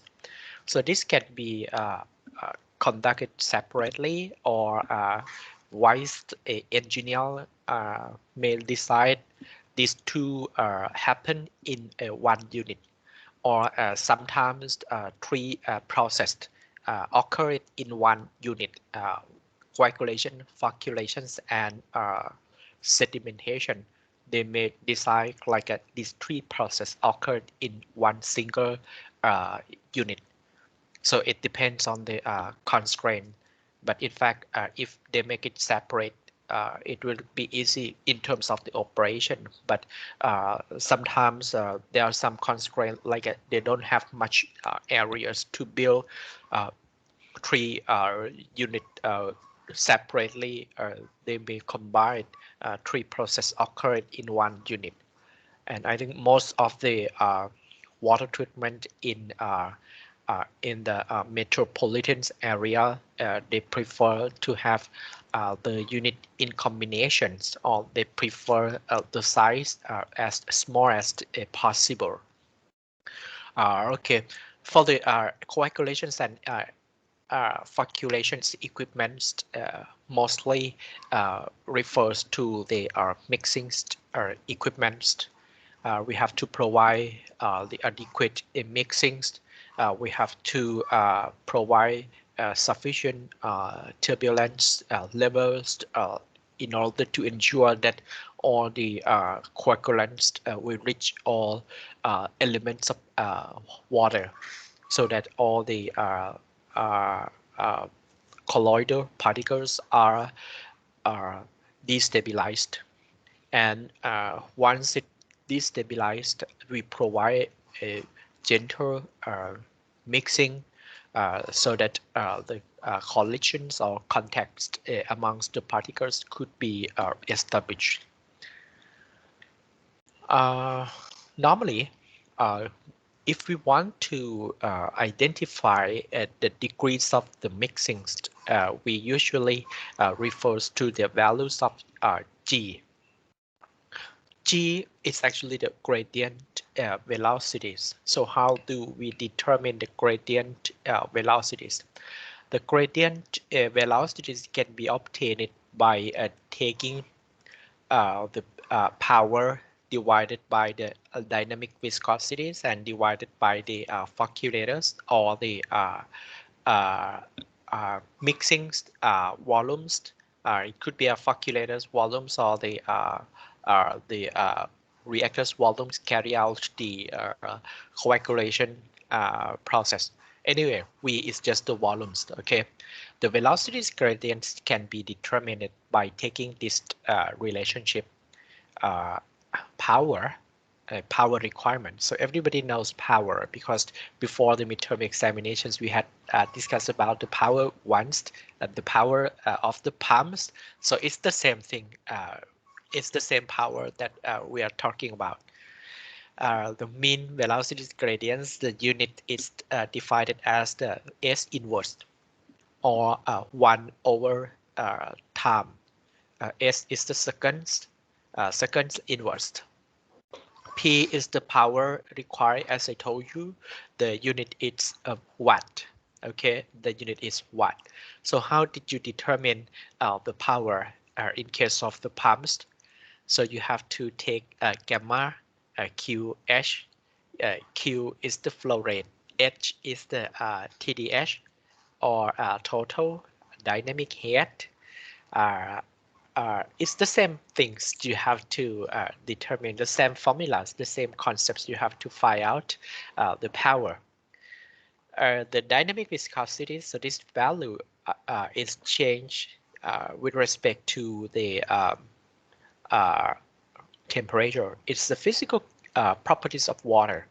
So you can obtain this value from the appendix of or fluid mechanics or hydraulic engineering textbook. And then the V is the facultative volumes. These formulas are actually you can use to determine the proper size of the mixing equipment, or if you already have the size, you already have the chamber, you look for what types of equipments that could provide the gradient velocities at the levels where it is sufficient for mixing. You can also use these formulas to evaluate. So this can be beneficial for both the one who designs or the one who operates the treatment plant. Anyway, there is a criteria again. Okay, so for the rapid mixings, for the coagulation process, it is required to use higher G. For a rapid mixings, you need very high gradient velocities. Gradient velocities is given as S inverse. Okay, 1/2 but the time required is very short. The detention time required for the coagulations for the rapid mixings is as small as seconds, just a second. Okay, for especially for the contact filtration process, we need only 1 to 5 seconds. But in a chamber used to make a coagulation process, the detention time should be only 5 to maximum 20 seconds. Very short detention times for the coagulations. What about flocculation? Floculations, we provide gentle mixings. Otherwise, if we provide the strong mixings, the flux will never be formed. It forms, then it gets rupture, and finally we get the precipitated forms, or we will get the turbines in a waters again if we apply it to high mixing degree, which is indicated by the mean velocity gradient. In these flocculators, for the flocculators, the G value should be around, now generally speaking, less than 100 S inverse. But for the flocculations, it's approximately around thousands, 800,000 or greater than 1,000. So these are all the G values for the coagulation. So just keep it in mind. Coagulation require a G value around thousands plus or minus, but the flocculators require a G values normally less than 100 S inverse. And also the detention time for the flocculators, conventional flocculators uses in water and wastewater treatment, it requires maximum 30 minutes for the detention times. Minimum could be 10 minutes. Okay, so these are more or less the criteria for the designs and operations of the rapid mixings or the slow mixings, coagulations and flocculations. So this is how we determine the gradient velocities.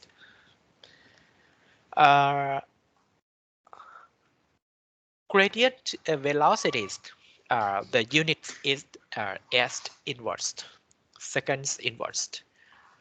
Too high is not good. Talking about the gradient velocities and time in a calculators. In the case of the calculators, not rapid mixing carry out the coagulations process. In calculators or the slow mixing, we need the G less than 100 RPM. If we maintain a high G, it will cause the flux rupture, so the flux break. Okay, if we maintain a too high G value. But on the other hand, if we keep the detention time longer than 30 minutes, so what will happen? So the flux will be eroded. So flux erosions will occur. So if you keep the mixing times longer than 30 seconds, 30 minutes. Okay, so these are the reason why we have to keep both gradient velocities and time only within the optimum range, as I have already mentioned. Anyway, if we are taking times into G, the unit is S inverse, and times the unit is the seconds S. So if we take G multiplied by T, so it becomes a dimensionless units, right? Because this one is the S inverse and this one is the S.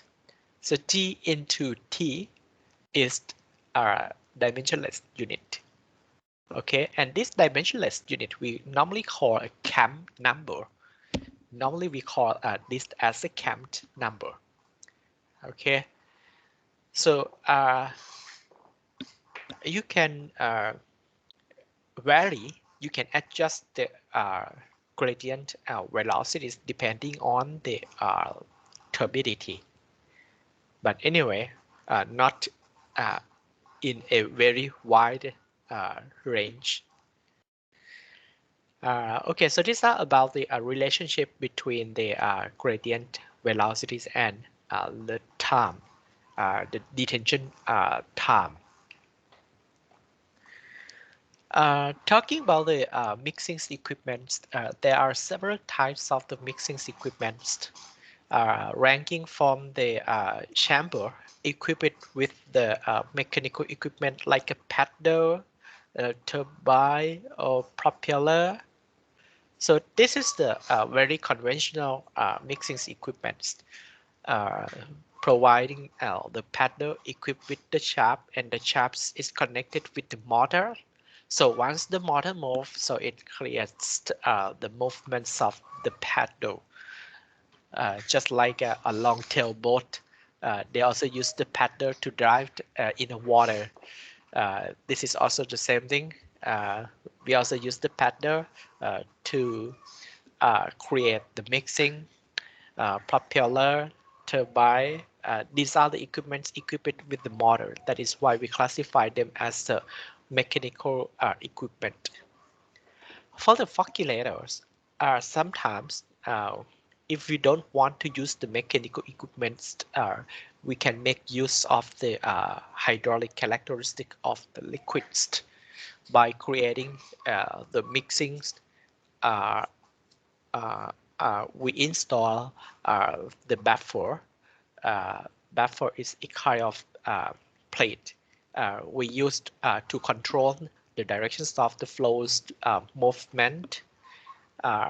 Movement of the flow, sometimes it creates the mixings. So flocculation can be attained accordingly. So these are just some examples of the mixing equipment, flocculation equipment. There are a number of the flocculators you can use. We can use in the carrying the flocculation process. But it seems like in the past, mechanical equipments are not very popular, maybe due to some kind of limitation, electric city supplying. So the people in the ancient periods, they use the buffer channel. So what are the buffer channels? So I will show you the figures sometimes later. No moving equipment so that operations and maintenance are not required. The buffer channels is quite simple in terms of design and construction, and G is high enough to create the collisions or the contacts between the particle. So how does it look like, the buffer channel?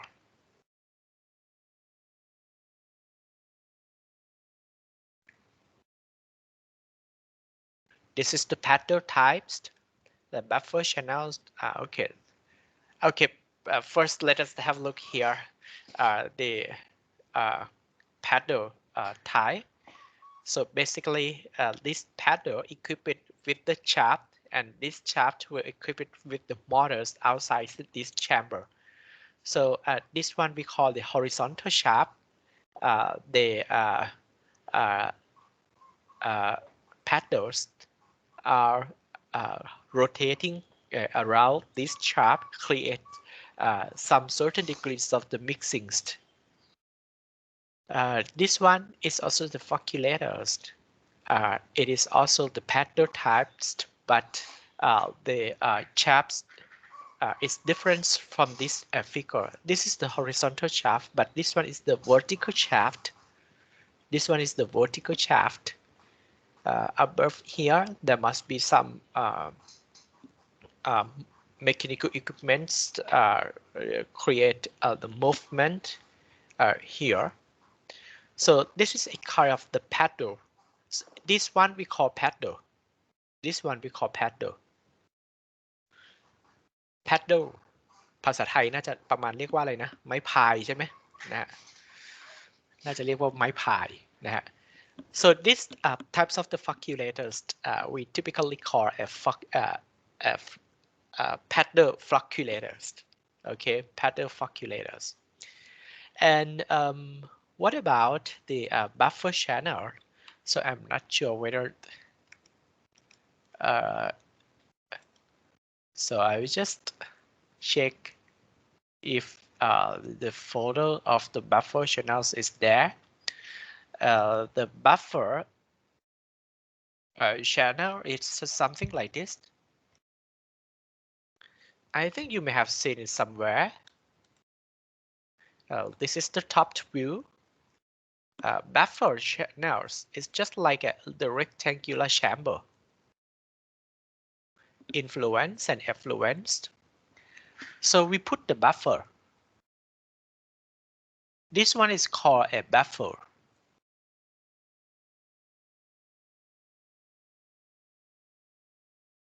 So this one is called a buffer.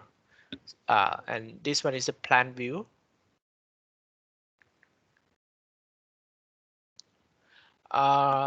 Water just get inside this chamber like this, and it forced to go like this because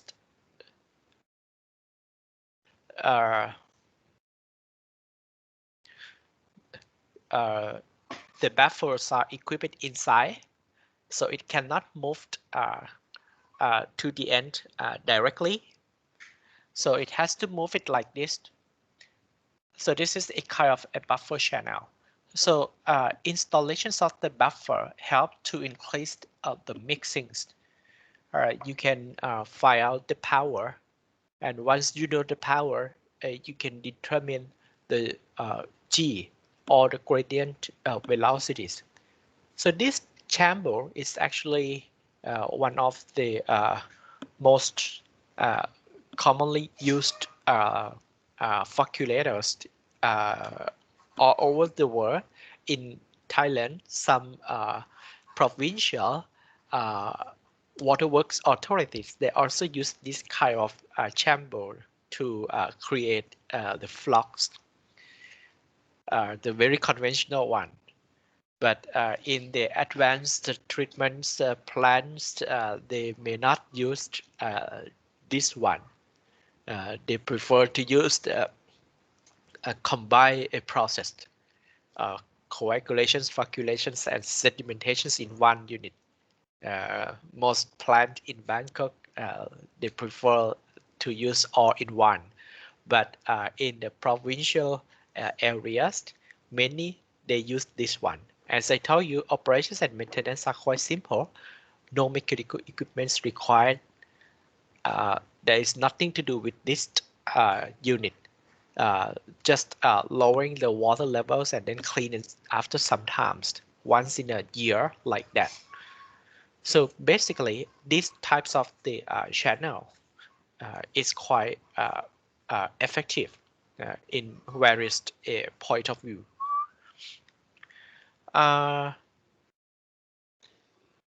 For the photographs or the sketch of the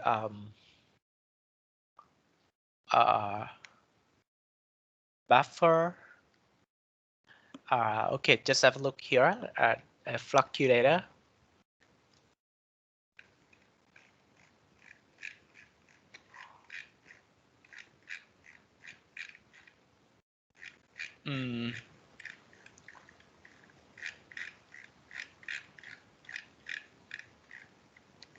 Okay, this one.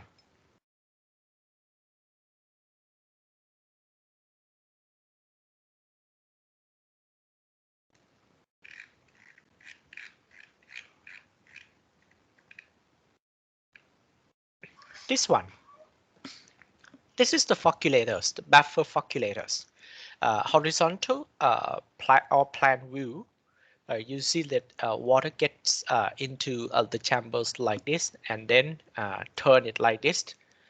And at the end again, the water is forced to turn it 360 degrees like this until it reaches the outlet. Okay, so it finally reached the outlet. So this is how the buffer reactor look like. This one is the horizontal flow buffer reactor, buffer flocculators. So this is the plan wheel. That is why you see it moved like this. But sometimes they can also use the vertical flow buffer flocculators. So water just get moved down and move up, move down and move up like this until it reach the effluents. So this one is a side view or the closed sections. Water just get in and move down, up and down like this. That is why we call the vertical flow buffer flocculator. This one is horizontal flow buffer flocculator. Okay, so how these flocculators can actually create the G. So how do we determine G? So this is the formulas we use to determine the gradient velocities. But as the mixing equipment vary depending on the types, and accordingly, the how do we obtain it? The power requirement. It's also vary depending on the equipment type. In general, the power, how do we determine the power? Power is equal to gamma QH. So it's the same we determine for the in the pumping system. When we were talking about the pumping system, we determine the power based on this relationship. So it's also the same thing when we design the mixing equipment. power is equal to gamma Q H. Gamma is the specific weight of water, Q is the flow rate, and H is the heat loss dispatch as the liquids pass through the devices. So this is how we determine the mixing power. Okay, but anyway, it depends on the equipment. For the paddle mixer, the idea is the power is still equal to P is equal to gamma QH. But as I told you, it depends on the mixing equipment. For the paddle mixers, so how does it look like, the paddle mixer? This is the paddle mixers, okay? It can be a vertical shaft types, or it can be a horizontal shaft types. So you can choose based on the shapes of the chamber. So if you have like a more length and width, you may try the horizontal shaft. But if you don't have much space, you may try a vertical shaft. For the paddle mixer, just think about the figure that I have just shown you. Power can be calculated by taking the drag force into the relative velocities of the paddles in liquid. So this is how we determine the power requirements for the paddle mixer. It's equal to the drag force into the relative velocities. In fact, the magnitudes of the drag force, we had already talked once when we talk about the how the Stokes formulas are developed. So three forces acting on the particles, if you still remember. So it's also the same thing for the paddle mixer. This is how we determine the power. Okay, the power drag force needs to be multiplied by the relative velocities. Relative velocities, you may not be very familiar because whenever we talk about the relative velocities, it means that some objects is moving. The same as this one. What are the moving equipments? The moving equipment is the paddle. So the paddle is rotating in the fluids. The relative velocities are, unfortunately, you haven't studied these terms, right? You only take the statics. You haven't taken the mechanics dynamics. But when I was the students, I have to study both, and you will really get the headaches about the relative velocities once you apply the second laws of motion, Newton's three laws of motions, and the second law is summations of the force. It's equal to mass into the accelerations due to the gravity. So somehow you have to determine the relative velocities. Anyway, the relative velocities of the particles in the fluids divided as the meters per second. It is usually about 0.7 to 0.8 of the paddle tip speed, the paddle tip speed. So it's only 70 to 80% of the paddle tip speeds. Yeah, of course, if you observe the liquid's movement, the paddle moved. Fluids also move along the paddles, but it never goes with the same velocities. So it's a little bit slower depending on the types of the fluids and depending on the temperatures, and so on. Okay, so this is how we determine the power for paddle mixers. But for other types of the mixing equipment, we used a power equal to gamma QH. Similar to this one, hydraulic jumps also can be used as the mixing equipment if you decide properly. Power is equal to gamma QH. Okay. Oh, what happened? Okay, there is another quiz. มี quiz นะฮะ เดี๋ยวเราจะกลับมาอีกทีหนึ่ง นักศึกษาทำ quiz ไปก่อน มีเวลา 10 นาที You only have 10 minutes to complete the second quiz today. The quiz is about the determinations of the volumes, maybe, if I'm correct. So it's about the gradient velocities. So you just have to apply the formulas and substitute and find out the gradient velocities of the volumes. I'm not sure.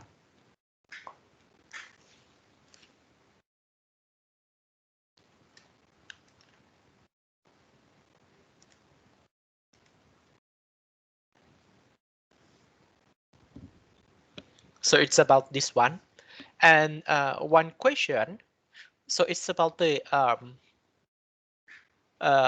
percentages removal in a grid chamber. So you have to compare the settling velocities. So once you determine the settling velocities of the particle, and then you compare it with the settling particles having the size 0.2 millimeters, you will be able to find out the percentage of removal.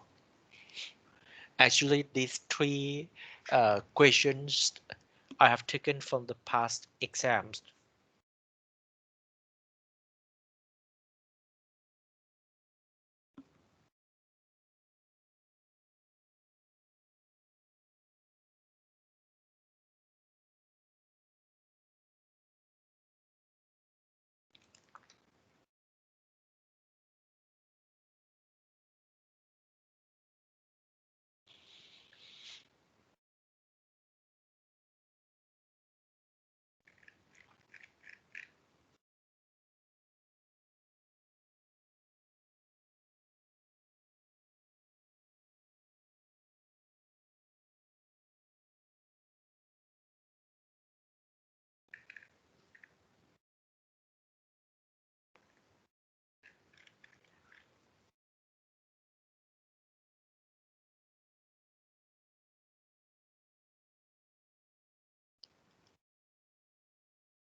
So first question is simple, right? So you are supposed to answer like a settling mechanism. So you have to think about whether it would be type 1 or type 2 or maybe 3 and 4. Second question is, yeah, as I mentioned, so you probably have to determine the settling velocities. They are having the same size, but the specific gravities is different. The settling velocities of the 0.2 millimeters diameters is 0.021. So you don't have to determine the settling velocities of the desired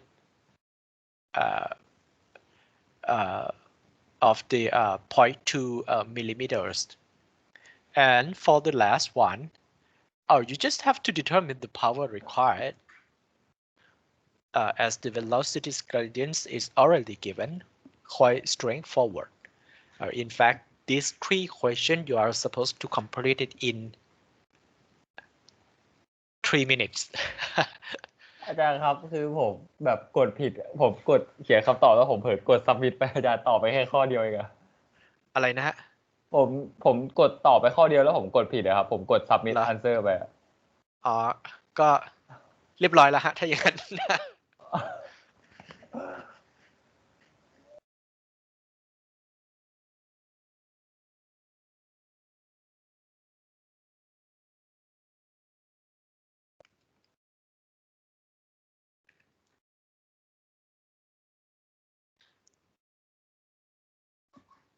ควิสนี่ทำให้participants list เพิ่มขึ้นนะฮะ เมื่อกี้ผมดูแล้วผมเห็น participants list มันลดลง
มีใครได้คำตอบแล้วมั้งครับ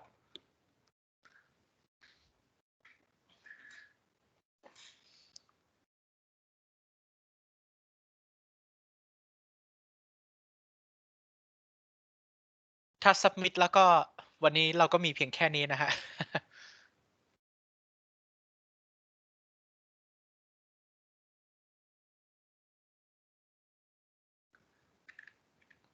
so once you complete it's the end of today's lectures. Let us meet again next Thursday. It will be very long day next Thursday because starting from morning to the afternoon, and we have two labs reports to be discussed. And again, this afternoon, I will not be there, but the quiz is still starting from 1:30.